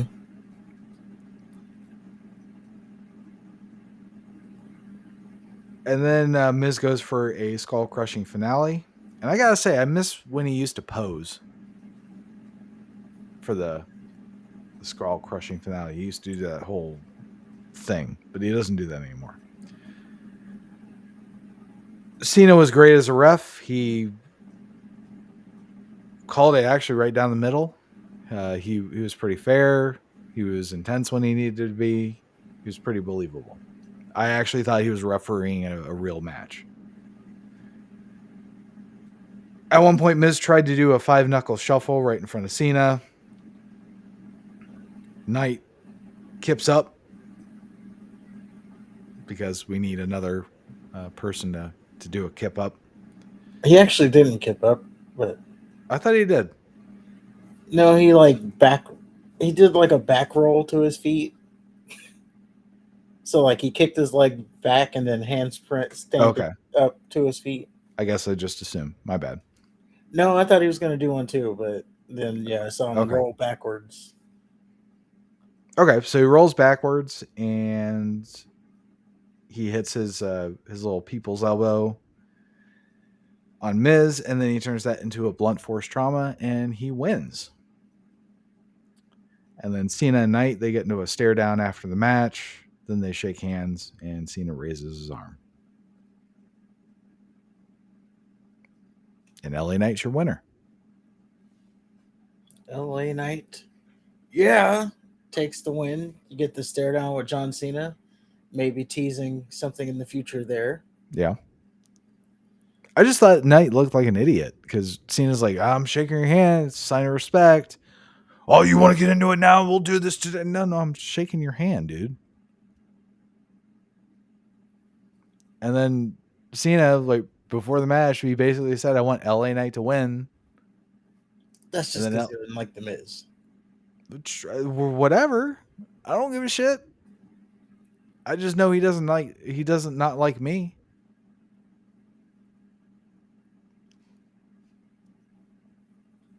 I don't know. At least LA Knight won. Right. Yeah. Right result. So then we get Theory versus Rey Mysterio in a fucking Cinnamon Toast Crunch match. They got to bring it back. I think this is Ray's second Cinnamon Toast Crunch match. I was wondering that. He actually had a version of the Cinnamon Toast Crunch too. I didn't get any of it. And I wouldn't it's not because it was a Ray thing. It's just because I like Cinnamon Toast Crunch. It's the best cereal out there. He had like his mask as one of the little things of Cinnamon Toast Crunch, a special crunch, but they were sold out everywhere, so I didn't get any. Okay. I just had to use the regular squares, boring, as I ate it in one sitting, the whole box, family size.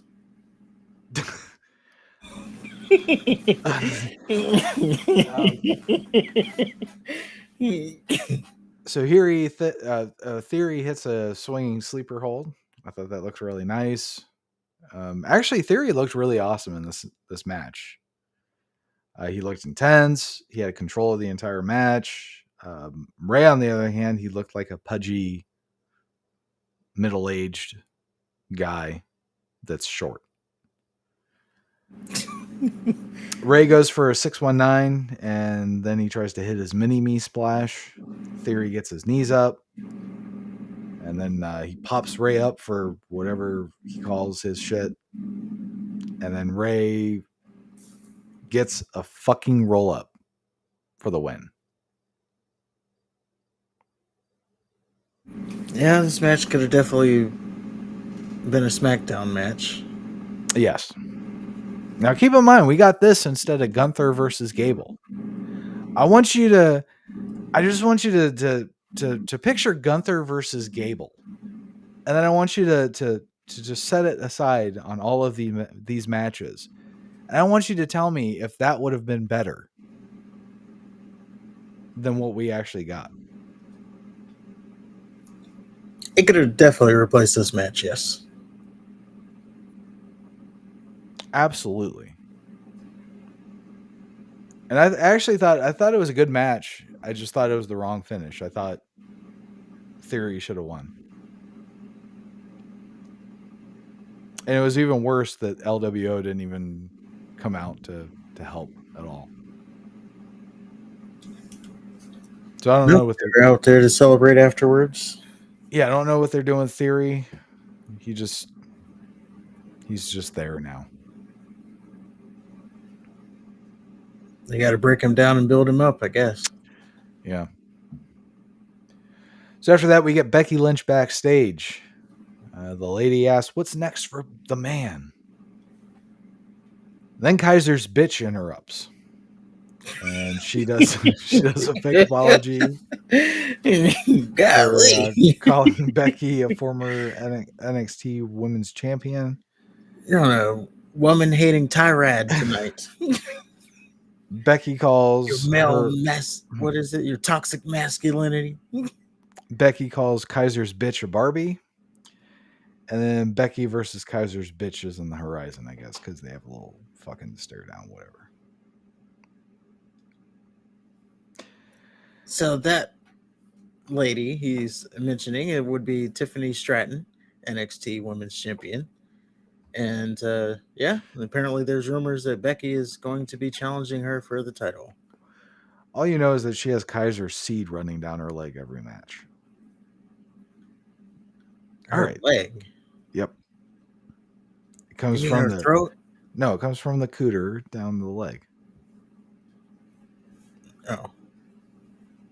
Because he nuts inside of her. And then... He seems like a throat skeeter. He does both. Or, she's got those main roster enhancements. He probably uses those as the target. Although she doesn't look like she likes the taste of it. She probably doesn't. So we got Owens and Zayn versus Balor and Priest for the tag team titles in a Steel City street fight. Balor at one point pulls out a bucket of terrible towels, and then he stomps on one of them to the boos of the crowd. But Owens takes him out, and then the crowd starts cheering because they love their towels in Pittsburgh. Owens rips off his shirt. Like he's literally starting to rip off his shirt, and I'm like, oh God, what is he doing? But thankfully, there's another shirt underneath. He's not crazy. Yeah. And he reveals that it is a Terry Funk shirt. which was a nice little touch. There's a moment where Owens is stomping Priest. Just the intensity, I thought was really awesome. Match spills out into the ring or outside of the ring, and then they move out into the crowd because I don't know. They seem to be doing that a lot lately. I think that's a Triple H thing. It's starting to become a trope.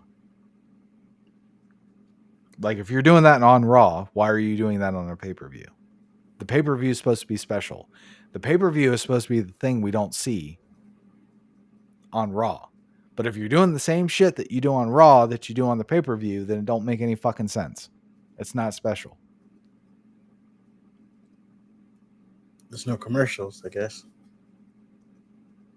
There is commercials because I'm cheap and I have the lower Peacock. You don't have commercials during the match. Might as well. After the match.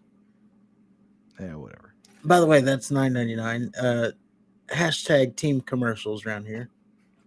Yep. So then while they're in the crowd, Dirty Dom comes out to help. And he does help. And the Judgment Day, they throw Owens and Zayn behind a barricade or a table or whatever the fuck. By the way, just real quick, I got into a thing. I thought about it, and I actually do like the commercials. Yeah, I'm also cheap, and I don't want to pay for the premium version that doesn't have commercials. But I like commercials. They tell me when I can get up and go to the restroom or go make my drink. So now I'm not sitting through whatever commercial it is. Like in Peacock, which is for $9.99, by the way, it does that little counter that tells you how much time you have too. Yeah. So great.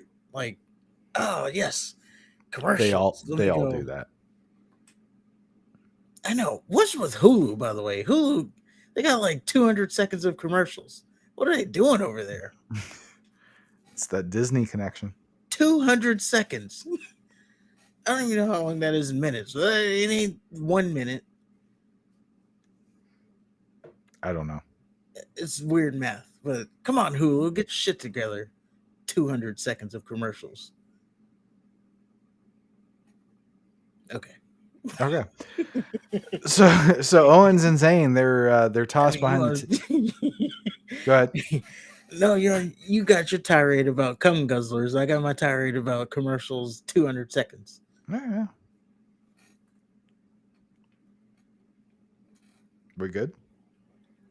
Now we can go. All right. So Owens and Zayn, they're behind the table, they're out of commission, and then the Judgment Day, they're strategizing how they're going to beat Owens and Zayn.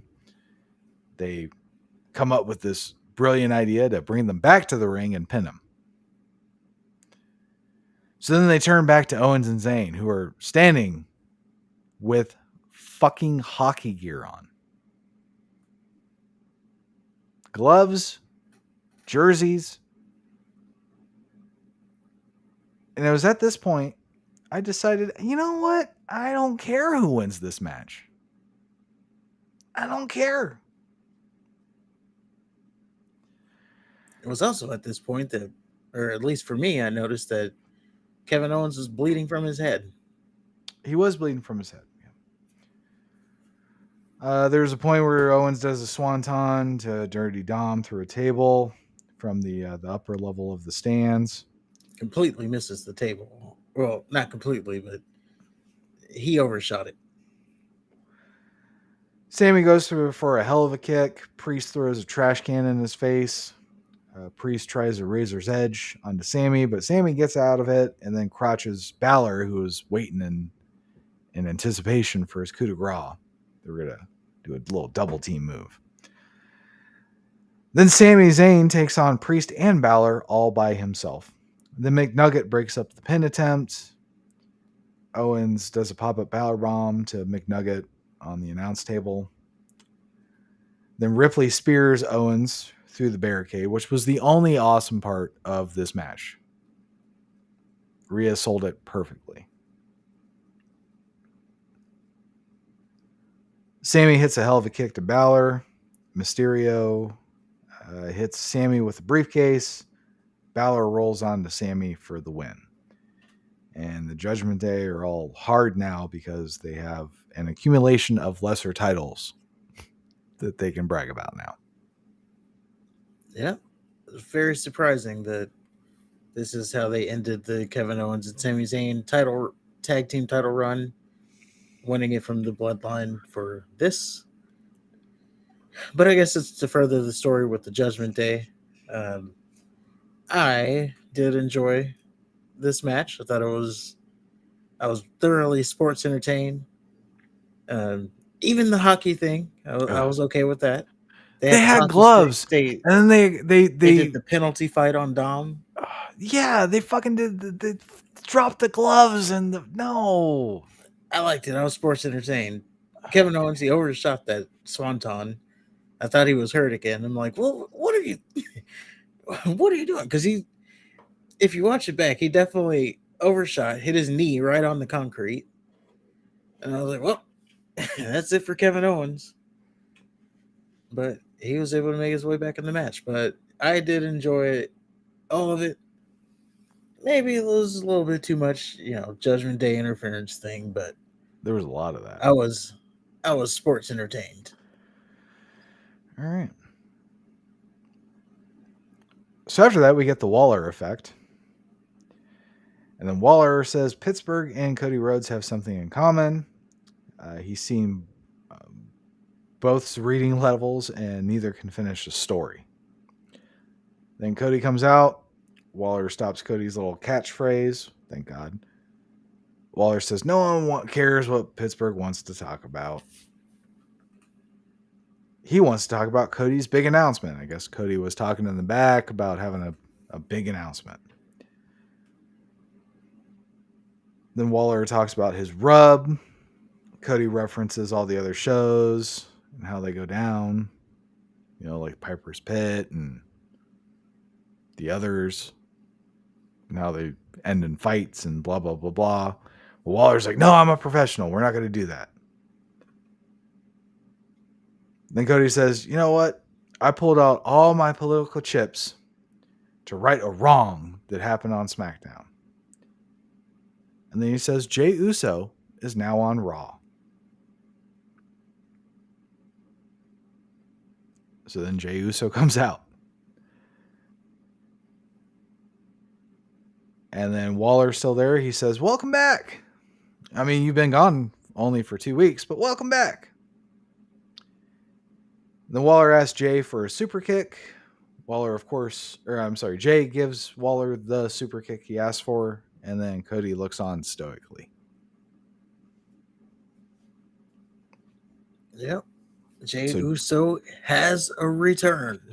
Now I gotta say, when Cody was talking about SmackDown and how he was pulling his political chips, I could have sworn he was gonna say, "I'm going to SmackDown."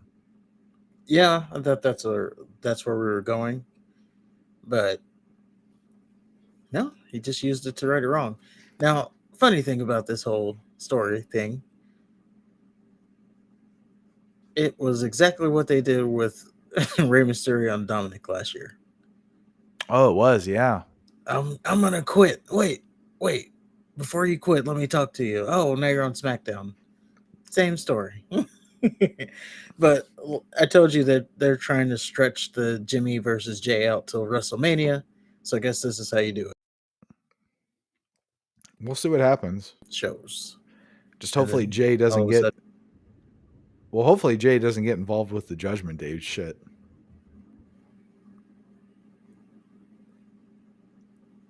Is he going to be the fourth member of this seemingly train we're going on to get Judgment Day in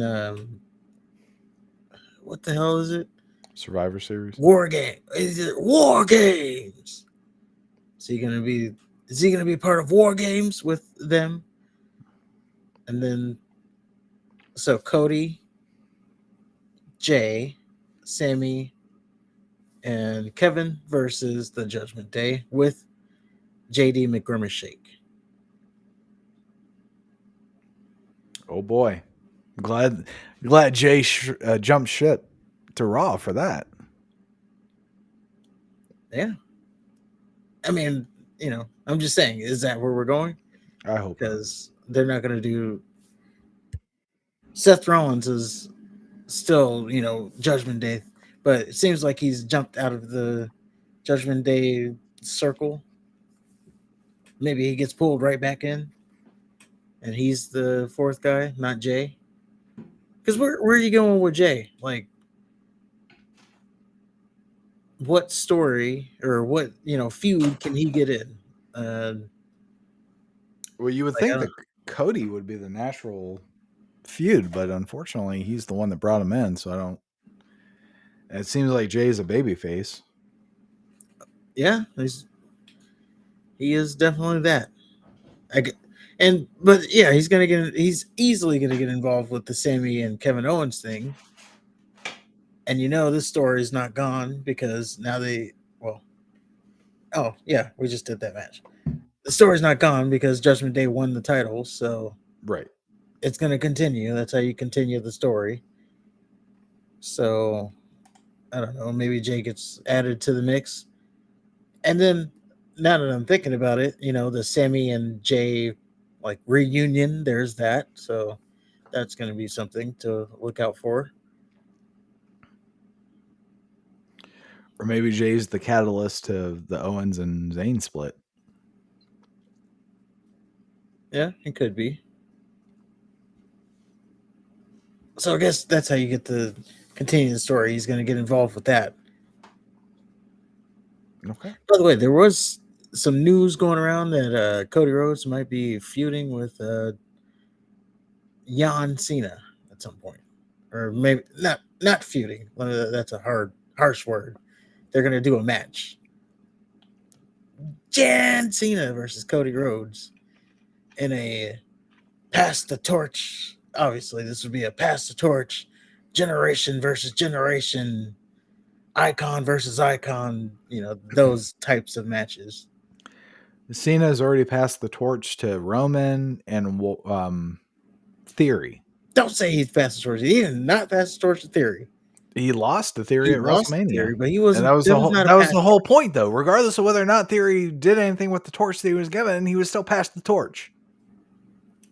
He said before he didn't pass anything. And as a matter of fact, he said on that night before WrestleMania, he said, "They don't care about you.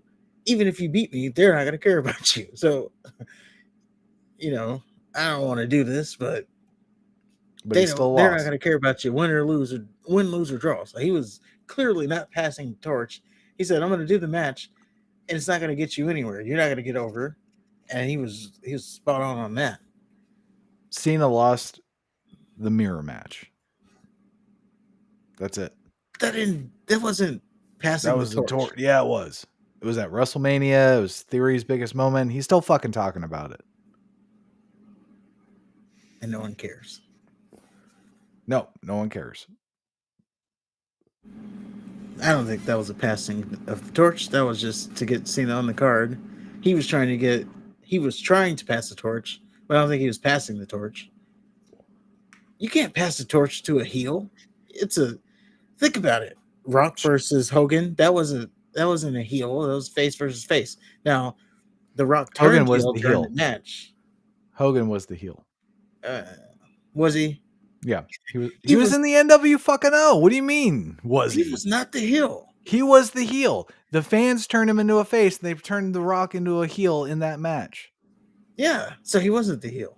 He went in as came the in the heel. Hogan was the heel. I would say he didn't even go in as the heel because he told Kevin Nash. He sure as shit did. He told Nash and Hall. He said, "Hey, I need to do this alone." That's not a heel thing to do. He's I'm still a gonna go heel. out there alone. He was still a heel. Hulked up in the He was match. still a goddamn heel. He hulked He was still up a heel. in the match. He That is not a was heel. a heel. He was a bad guy. He hulked up. You know what hulked up He was is? such a bad guy. And you know what he did after the win? He fucked the Rock's girlfriend and sent text messages. I don't think he fucked your girlfriend, brother. So after that, we get No Definition Rodriguez versus Rhea Ripley for the women's world title. God damn. Well, at least you know the name of it. I don't even know the name of it. Yeah. So Ripley copies Gunther. Well, wait a minute. Yep. Another. We got to go off the path here. So the WWE released these NFL inspired titles. Yeah. All 32 teams. Well, I think 31 teams. I don't know if they did the Jacksonville Jaguars for obvious No, they reasons. they they did, and they sold out almost immediately, and they had to take them off the website because they were sold out. For the Jaguars? Yeah. Huh. That's funny. Yeah. And I was like, shit. I might have to get the Cowboys one. And I hate it's ugly. It's so ugly. And it's $500, $600. And yet here I am thinking about how am I going to get this title?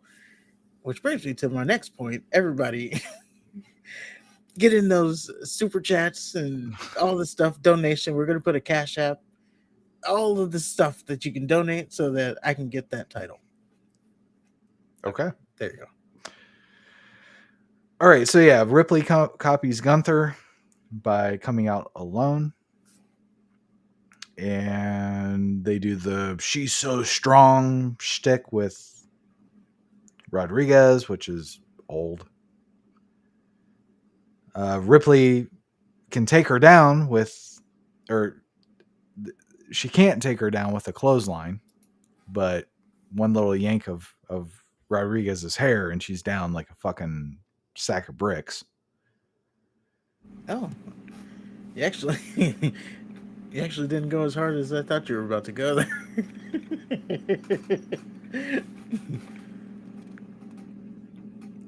Super strong Rodriguez fucked up a powerbomb. Rodriguez throws Ripley into the post a couple times. Dirty Dom comes out. Rodriguez slams Dirty Dom. And then Ripley, who's spearing Owens through the barricade, by the way, needed Dirty Dom to help her beat No Definition Rodriguez.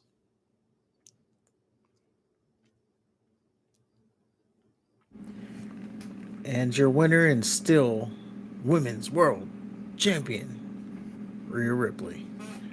So you got Rhea Ripley hanging with the boys, body slamming the boys, but she can't beat No Definition Rodriguez clean. I don't know. I didn't see the match as being that bad.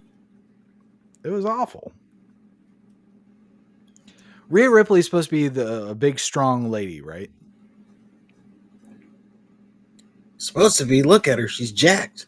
Okay, I agree. I'm not disputing that at all. So why the fuck is she having trouble with No Definition Rodriguez? Who's also strong. Okay, she's also strong. That doesn't take away Ripley's strength. So why is Ripley acting like this little weakling? The And story we're trying to tell is that this is the one woman Rhea Ripley's not bigger than, so she has to struggle against her. That's a stupid fucking story. It's like when because Psycho Ripley Sid faced Kevin Nash. One of them Ripley had to just be the smaller guy. just the match before speared the tag team champion through a barricade. It's like when the Undertaker faced Giant Gonzalez. Now you know Undertaker's 7 foot himself, 6'11", but he's built at 7 foot. But when he faced Giant Gonzalez, he was the smaller man, and thus he had to work such a style. I'm sorry I had to bring up that match. That was probably one of the worst matches ever in history. Ripley's not the smaller of the two. Rodriguez is smaller than Ripley. That's why when Rodriguez does her little back flexes and all you see is bone. Batista and the Great Khali. Huh? While Ripley, she flexes and you can see clear muscle.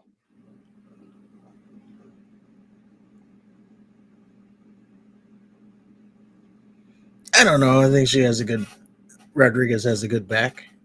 She doesn't have a good back. It's bone. You see the striations in her back? It's not striations. It's fucking pulsing because she's straining so hard to make it look like she's something. She's fucking worthless. She should have been a fucking stain in a tissue. and wadded up and thrown away. There you go. So we get a John Cena backstage segment. He's wearing a bow tie. And he brings out Priest and Balor, asks about the dissension between the Judgment Day. Priest says that they're family and they fight but they're champs now, and so it's all good and they're on the same page. And then they list all their lesser titles. The Judgment Day holds all the gold and the Money in the Bank briefcase, which is much more why Priest is not cashing in successfully. He's already a champion now. He's not going to be Priest 2 belts. Yeah. So then Rollins and Nakamura wrap up the pay-per-view for us. And finally, go ahead. Finally. I was going to say, finally, the heavyweight champion, who's thus equal to Roman Reigns' title, has main evented a pay-per-view. Only because Roman Reigns decided not to be on this pay-per-view. Yes. So did they play an awesome like comic book sequence before the match? It was before Shinsuke came out. So you had Seth come out first. Uh-huh. And then Shinsuke, like before he comes out, they play this like comic book thing. Yeah. That was really awesome. Tells a story about Shinsuke breaking Rollins' back and releasing him of the burden. Yeah. Yeah. It was pretty good. I was like, man, just everything they're doing about Shinsuke is awesome. Yeah. Like, especially after that, I was like, okay, I want him to win now. Now I said it. Right. I want him to win. I guess Rollins paid tribute to Wyatt somehow. I didn't catch it if he did. Okay. But he did. I think he had the band on, but I didn't catch anything else. Okay. I was too distracted by whatever the fuck that thing was he was wearing. Gotcha. So of course Shinsuke works on the back. He targets that a lot. And Shinsuke hits his finish. But he doesn't try to pin Rollins. Instead, he just waits for Rollins to stand up again so he can hit him. But then Rollins is in such pain that he's unable to do so. So then Shinsuke starts pummeling him, and then they do the little slap fighting thing for the billionth time, and then Rollins hits a curb stomp out of nowhere for the win.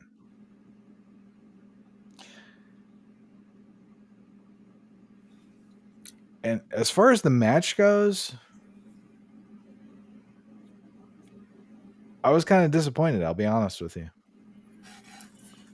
It was definitely a more methodical, to use the wrestling lingo, a methodical match. Mm-hmm. Like, yeah, there wasn't any flip-flopping. And I was thinking during the match, this match is really slow paced. Yeah. Shinsuke is like working the back.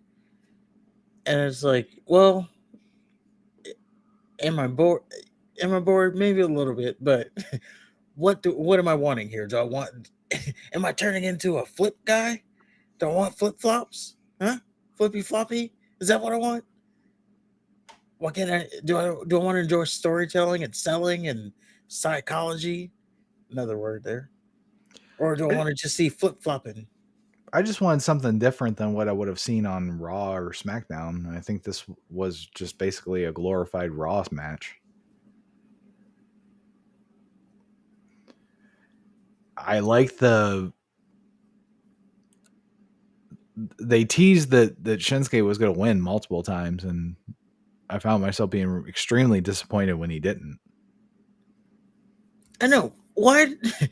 I know he wanted to hit a second Kinshasa, but come on, you hit him clean. Right. And then you're waiting for him to get up. But no, I'm going to stand. And then when he doesn't, He crumples to the ground, so you could pin him there, but no, I'm just gonna hit him Yeah. and let him get up, so he can curb stomp me out of nowhere.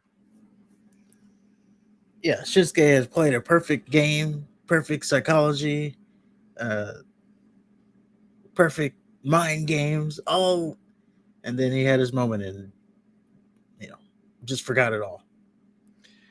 Yeah, and then we end the night with Rollins crawling in pain, and Shinsuke is yelling at Rollins from the floor. So I don't know what they're So gonna kind of seems like they're gonna, with especially with how Shinsuke was acting at the end, kind of seems like they're gonna run this back at Fastlane, I guess. So there's that. Not even mad at it, as long as they can keep this new Nakamura stuff up, then do. Yeah. perfectly fine with it. And Fastlane's a B level pay per view anyway, so it doesn't it doesn't matter. It's going to be equal to what we got here at Payback. Like, you're going to go into it, you're going to think it's lackluster. It's like, oh, I'm not excited about this card, and it's just going to be like wrestling heavy. Gunther will be the longest reigning Intercontinental Champion of all the times at that point, so it'll be interesting to see what happens there. Now, going back to Gunther, we said that Gunther versus Gable 2 is next Raw. Yep. Was there anything on Payback that was could be better than Gunther and Gable? Because I don't see anything.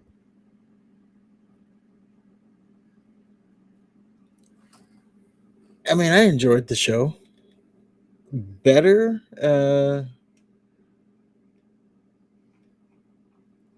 no. Becky None of Lynch the and Trish matches were Stratus. like, Do you think Gunther and Gable would have beat that? yes, Miz and LA Knight? yes, Theory and Mysterio? of course. That's the match right there. It should have not been on the card. Owen, Zayn, Balor, Priest? Keeping in mind that they have wrestled every fucking Monday and sometimes Friday since Yeah, and that's WrestleMania. the thing. Like, they've done this so many times. It's like the never-ending feud. Let's please move on from it. No Def And Rodriguez I'm and gonna say they're Ripley. probably. Oh, I was gonna say they're probably gonna be some sort of the main event tomorrow night too, or tonight. It's Monday night, Yeah. but you got Monday Night Football.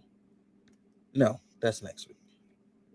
You got college football on Monday night, so now you got some competition from football. So you're gonna have to step your game up.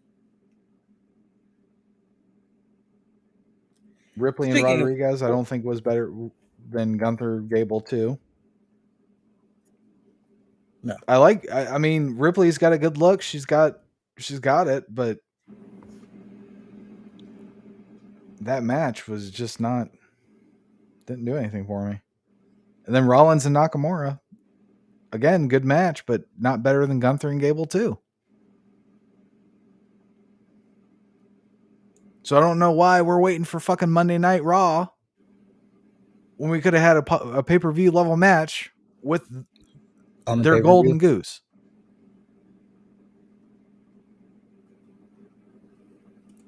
Well, they want to do it. They needed to do it for something. I think it all plays into the longest reigning champion thing. I don't know the math on it being on Raw, but I think that's why they did it. I don't know. It's an insult to the ring general. Well, maybe he'll get Fastlane. Maybe. But that is our week in wrestling. Except for one thing. and we got to go ahead and talk about it. All right. It's our week in WWE, but there's something big that that happened, some of it happened tonight or yesterday or tomorrow, whenever you're watching this. Yeah, that didn't make sense. So, CM Punk, Phil Brooks, the chick magnet, has been officially fired from AEW. Now, a little bit of a backstory here. This ridiculous story. So, this stems back to apparently, I don't know when exactly it was, but apparently, Jack Perry, Jungle Boy Jack Perry, during his feud with Hook, he wanted to use real glass. Uh, and I guess this was to make it more believable. And he was taking time off of this, so he thought this would be a good write off on TV. He gets it approved by management, aka Tony Khan, to use real glass, and CM Punk says no. Now this doesn't make sense, right? CM Punk says no. The boss says yes. It's like a regular colleague coming up to you. Oh, I got you going up to your boss. Hey, can I take Monday off? Oh yeah, uh, we got the numbers. You can take Monday off. And then your colleague's like, no, you can't take Monday off. And then you actually listening to him. That's what this equivalent is. CM Punk is not management or anything, but he tells Perry no, and somehow that's that overruled everything. Him telling him no. Well, from what I So, understand, a lot of people told him no. Not just Punk, but other veterans. And actually, from a report I heard, Tony even said no. oh, see, yeah, the report I got is it was approved by management. See, and that's the thing with this. Like, there's so many fucking conflicting reports and shit that everybody seems to have their own agenda when it comes to AEW and stories like this. That it's almost impossible to follow. Yeah. But anyway, so there's this. He wanted to do this glass spot. We can all agree on that. He wanted to do this glass spot for Right. whatever reason he didn't.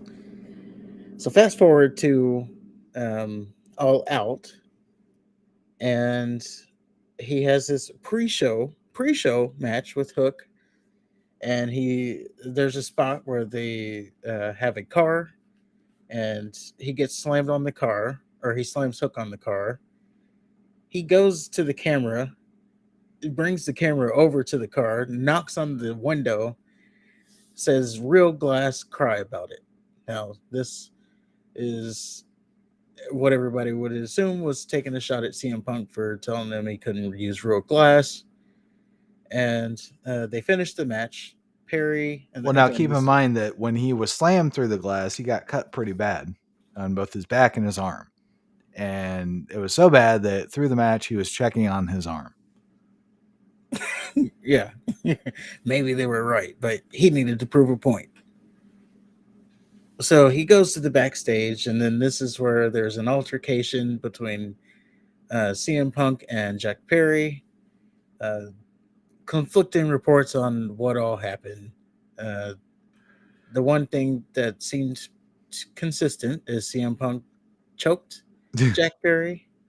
Somebody Uh, threw a punch, and CM Punk choked out Perry, and that was pretty much the end of yes. I don't know about choking him out. I mean, we it. did see what he did in the UFC. He choked him. How about that? Yeah. And even that, I mean, we saw his UFC career. I don't know about him choking people. But so that was that. And Tony Khan, during the All Out um, post show, he addressed it. He said, something happened. We're looking into it. I'm not going to talk about it. Fast forward uh, to tonight, and CM Punk has officially, they put the graphic out. CM Punk has been fired. So CM Punk now 30 minutes, not even 30 minutes after that message, You got wrestling purist or I don't know, wrestle news, one of them. Not even 30 minutes after that, already had the graphic out. Is CM Punk going back to WWE?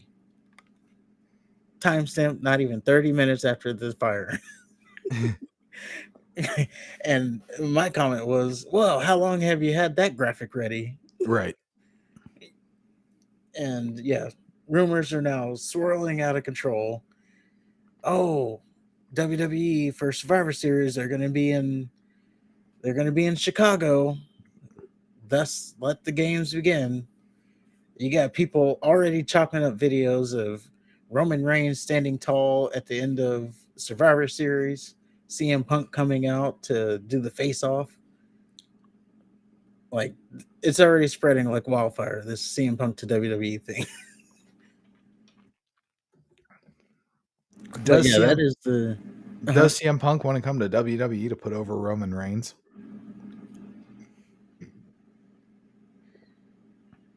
I don't think I don't think he wants to do that. Does he even want to come back to WWE? Does he even want to come back to wrestling? Like, he came back to AEW I know and he pretty said that much if tarnished his legacy. I know he said that if he came back to WWE, that it would be a professional failure to him. But I don't know, maybe with how everything went down with AEW, he might be motivated to put them out of fucking business. Even though they seem to be motivated by themselves to do that. Yeah. Oh, by the way, during the firing thing, there was also some reports that CM Punk had lunged or he was choking Tony Khan, Okay. talking about, I hate this place, I want to quit. I heard that. I heard some monitors fell on Tony too and whatever. Tony's a little bitch. He's a fucking no talent pussy that clearly is writing off the riches of his dad. He has no talent. He has no business acumen. He's got to wallow in mediocrity. He is the prime example of having money does not equate to success because he's had this thing forever. He's had multiple opportunities to not only pull ahead when Vince McMahon had his little sexual assault allegation shit. Everybody had the opportunity to they could have bailed if they wanted to. Didn't take advantage of that. Instead, he ran his little preschool with the fucking Elite and Kenny Omega and fucking Orange Cassidy and all these other talentless fucks. AEW is that movie that spends $1 billion to just produce a fucking sci-fi film. They'll never be anything.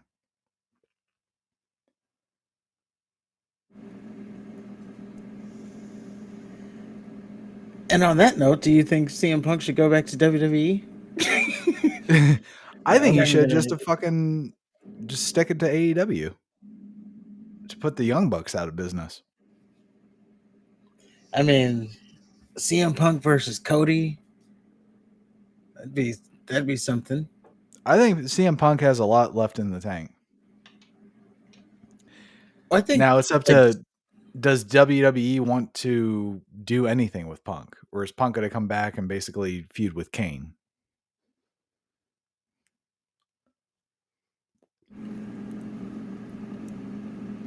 yeah, that's the question. I'm sure Tony. I'm sorry. I'm sure CM Punk would, protect his character if he's going back. Not that he is going back. Maybe WWE doesn't even want him. That's true. But I would find them hard pressed to look at the dollar signs that they could be making off of this Right. and pass that away. Like Vince McMahon brought back the Macho Man, allegedly. I Wasn't don't it think the he Macho ever brought Man? back the Macho Man. No, he didn't. No, I don't think he brought him back. Oh, and that's who that allegedly, right? That was That's who boned Stephanie. Yeah. yeah. when she's underage. When she was like 12, and he was 50. Allegedly. Only. When he was 50, Yeah. she didn't have any hair growing naturally down there. He's Golly. like, he's like, oh yeah, let me get into that. He's probably teaching her how to. Anyway. Yeah. Mr. Macho Man, I've never felt this way before. It's starting to tingle. Let's start with this banana. Okay, you're gonna. Why don't you snap into this? Let's start with the Slim Jim. Oh yeah. Macho Man, why do my sheets look like the Japanese flag? What? Because she was bleeding. Oh. Because the You know more about that story than I do. The Japanese flag, it's just a red spot. Macho Man, after he's done with her, just a red spot on the sheets. Anyway. Well, just one more thing here. Not on anything what you just said. Yeah. But Tony Khan. Tony Khan, he did address it before. Oh, by the way, there's a pay-per-view tonight in Chicago. So that's going to be something to look out for. Tony Khan, he addressed the crowd there because they are still in Chicago. And he said some bullshit about this was the first time he was fearful for his life. His life? But being in Chicago? No. It's Phil Brooks working there, CM Punk. Oh. Because, the whole CM Punk attacked him thing. This is the first time he had feared for his life. Tony's fearing for his life because of CM Punk? Yeah, because when he got attacked by Punk. Because the monitor fell on him? Yeah, he was afraid for his life. Yeah, he's a pussy. Like what are we talking about here? But yeah, that's the AEW latest on AEW. RIP them being a competitor. Good luck selling out all out next year. Oh, and it looks like Shinsuke Nakamura attacked Rollins after Payback went off the air, so we might be getting a continuation of that, like you said. There you go.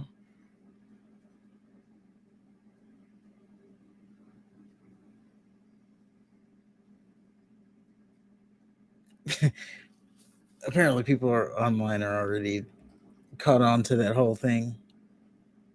Wait a minute, your life? You're afraid for your life? Your life was in danger? Isn't that a little much? Yeah, I heard Punk was yelling at him and he got into his face and then they stopped talking because I could see Tony being just afraid to talk to anybody that raises their voice slightly to him.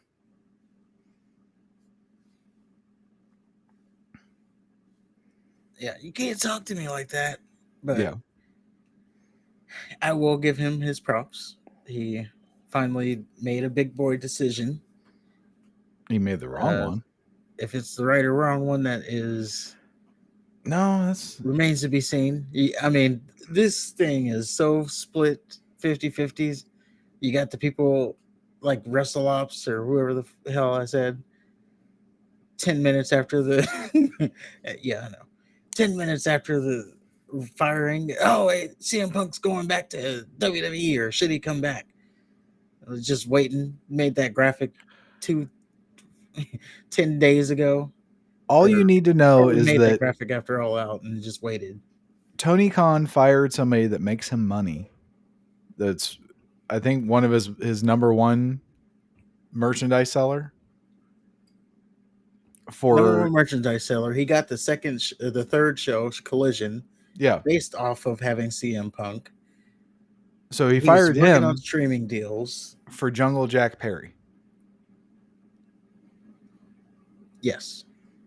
So if you want to turn that, CM Punk got fired over Jungle Jack Perry using glass. CM Punk, top of the card, very top of the card, went all the way down there to the pre-show, concerned over someone using real glass. Well, he was concerned And he got over fired over he it. was concerned over Jungle Jack Perry using real glass on his show, because Collision is his show. And after multiple people, veterans, people that have done it before, have said, no, real glass is fucking stupid, especially for this nothing match that nobody will ever remember. And he does it on All Out. And guess what? Nobody is going to remember it. They're going to remember that Jack Perry was choked out by CM Punk, regardless of whether or not he was really choked out or not. That's the story. Wait a minute, but you're making my point. He did this stunt on the pre-show. No one's going to remember it, but Punk decided that was the hill he was going to die on and get fired for. No, what happened was that Jungle Jack Perry, for whatever reason, was allowed that close to CM Punk. CM Punk, not being a bitch, asked Perry if he had a problem with him, and that's when they got into it. Well, I go back to they're coworkers. They're coworkers. He's not management. I go back to that. If he's not management, that's not the point. You were called out on national television. Well, I'm just saying, on a pay-per-view, on the biggest pay-per-view. If one of your coworkers talks shit about you on TV, you're going to say, hey, is there an issue? And regardless of whether or not he may have been, there's multiple people that told Perry not to fucking do the glass. It wasn't just Punk. He grabbed him by the throat because he didn't listen to how ridiculous is this story? There's more to it. Listen to me, I'm gonna choke the shit out of you. Never mind. I'm not gonna go there, but yeah. But apparently Perry has like a fucking attitude and he throws tantrums. Well, he wins. Punk just seems to be the only one that wants to stand up for himself. Yeah. This is equivalent to, like, I don't know, Patrick Mahomes getting upset with the, third string punter who's going to be cut next week. And then the coach cuts Patrick Mahomes. Yeah. Punter. For choking out the punter. Yeah. I'm sorry, Patrick. You shouldn't be worried about what the punter's doing. Like, why are you even worried about it? Don't even look at the punter. He ain't even going to be here in a year. Well, the punter should fucking take that choking. You're a punter. You're a fucking third string punter. Just take that choke and be glad you have a roster spot. Shut the fuck up and do what you're told. Listen to other people. Listen to people that have done what you've done better than you'll ever do. Well, yeah. No, there's no well. Jungle Jack Perry will not be in a fucking 5-star match. And if he is, it's because Kenny Omega must have sucked at Meltzer's dick that special the night before.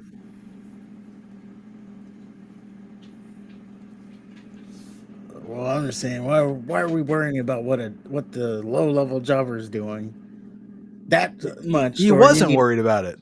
What happened was he was going to do something stupid. Punk, being the wise veteran, was one of the many people that told Perry not to fucking do something stupid. And then Perry did the stupid thing. By the way, got cut up for it. Let's not gloss over that. He was cut up pretty fucking badly for doing the thing that multiple people told him not to do.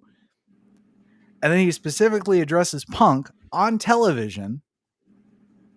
He didn't say Punk's name. And then he still addressed him. Come on. And then he goes to the back where Punk is specifically, and Punk, not being a bitch, asked him if he has a problem. And then that's when it took off. Now, who's right and wrong as far as what led up to the choking, I can't say. But I don't blame Punk one bit for addressing it. Taking it to the level of choking. He addressed it. Yeah, taking it to the level of choking and who threw the first punch and all that stuff. I don't know. Well, I'll leave you on this analogy. It's like you got Phil. Well, I guess that's a bad name to use now. You got John, coworker John. He says, "Hey, I'm going to run across the street and get KFC for lunch. And me as a coworker says, no, don't cross the street. It's too dangerous to cross that street. And he does it anyway. And then he gets back and I'm waiting there to choke him. Of course I'm going to get fired. Are you the number one employee in the company, and does everybody listen to what you say? Well, Obviously in this scenario. then John should shut the fuck up and not ever have KFC again. That's how it works.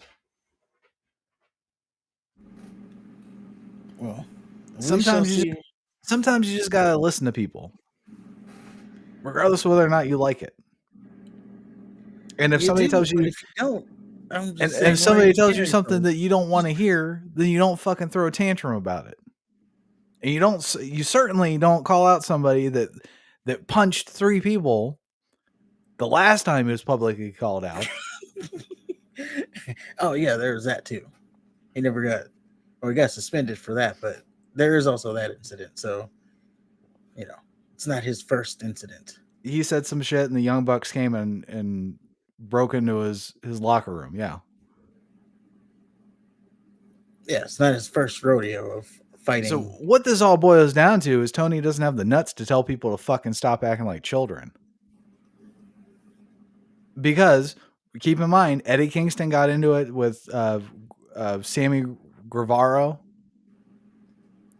Sammy Guevara got into it with Charlotte's husband, Andrade. Yeah. So I mean, it's not just Punk. There's been other backstage incidents where people have gotten physically injured or assaulted or whatever. Well, you got to remember we're in there with real men. Like, this is a testosterone driven industry. I don't know. Like, I've seen the well, roster. I don't think there's any real men on AEW. Well, now, I mean, there's Miro. You want to catch him in the alley? Somebody that fucks Lana every night and still has the audacity to bitch about anything. Yeah. Anyway, on that note, if you disagree with anything, let us know in the comments below. If you agree with anything, let us know in the comments below. Don't forget to hit the like button, hit the subscribe button. We're almost to 500 subscribers. And comment below what your match of the night was of Payback, or comment below if you think CM Punk should be going back to WWE. And until next time, top guys.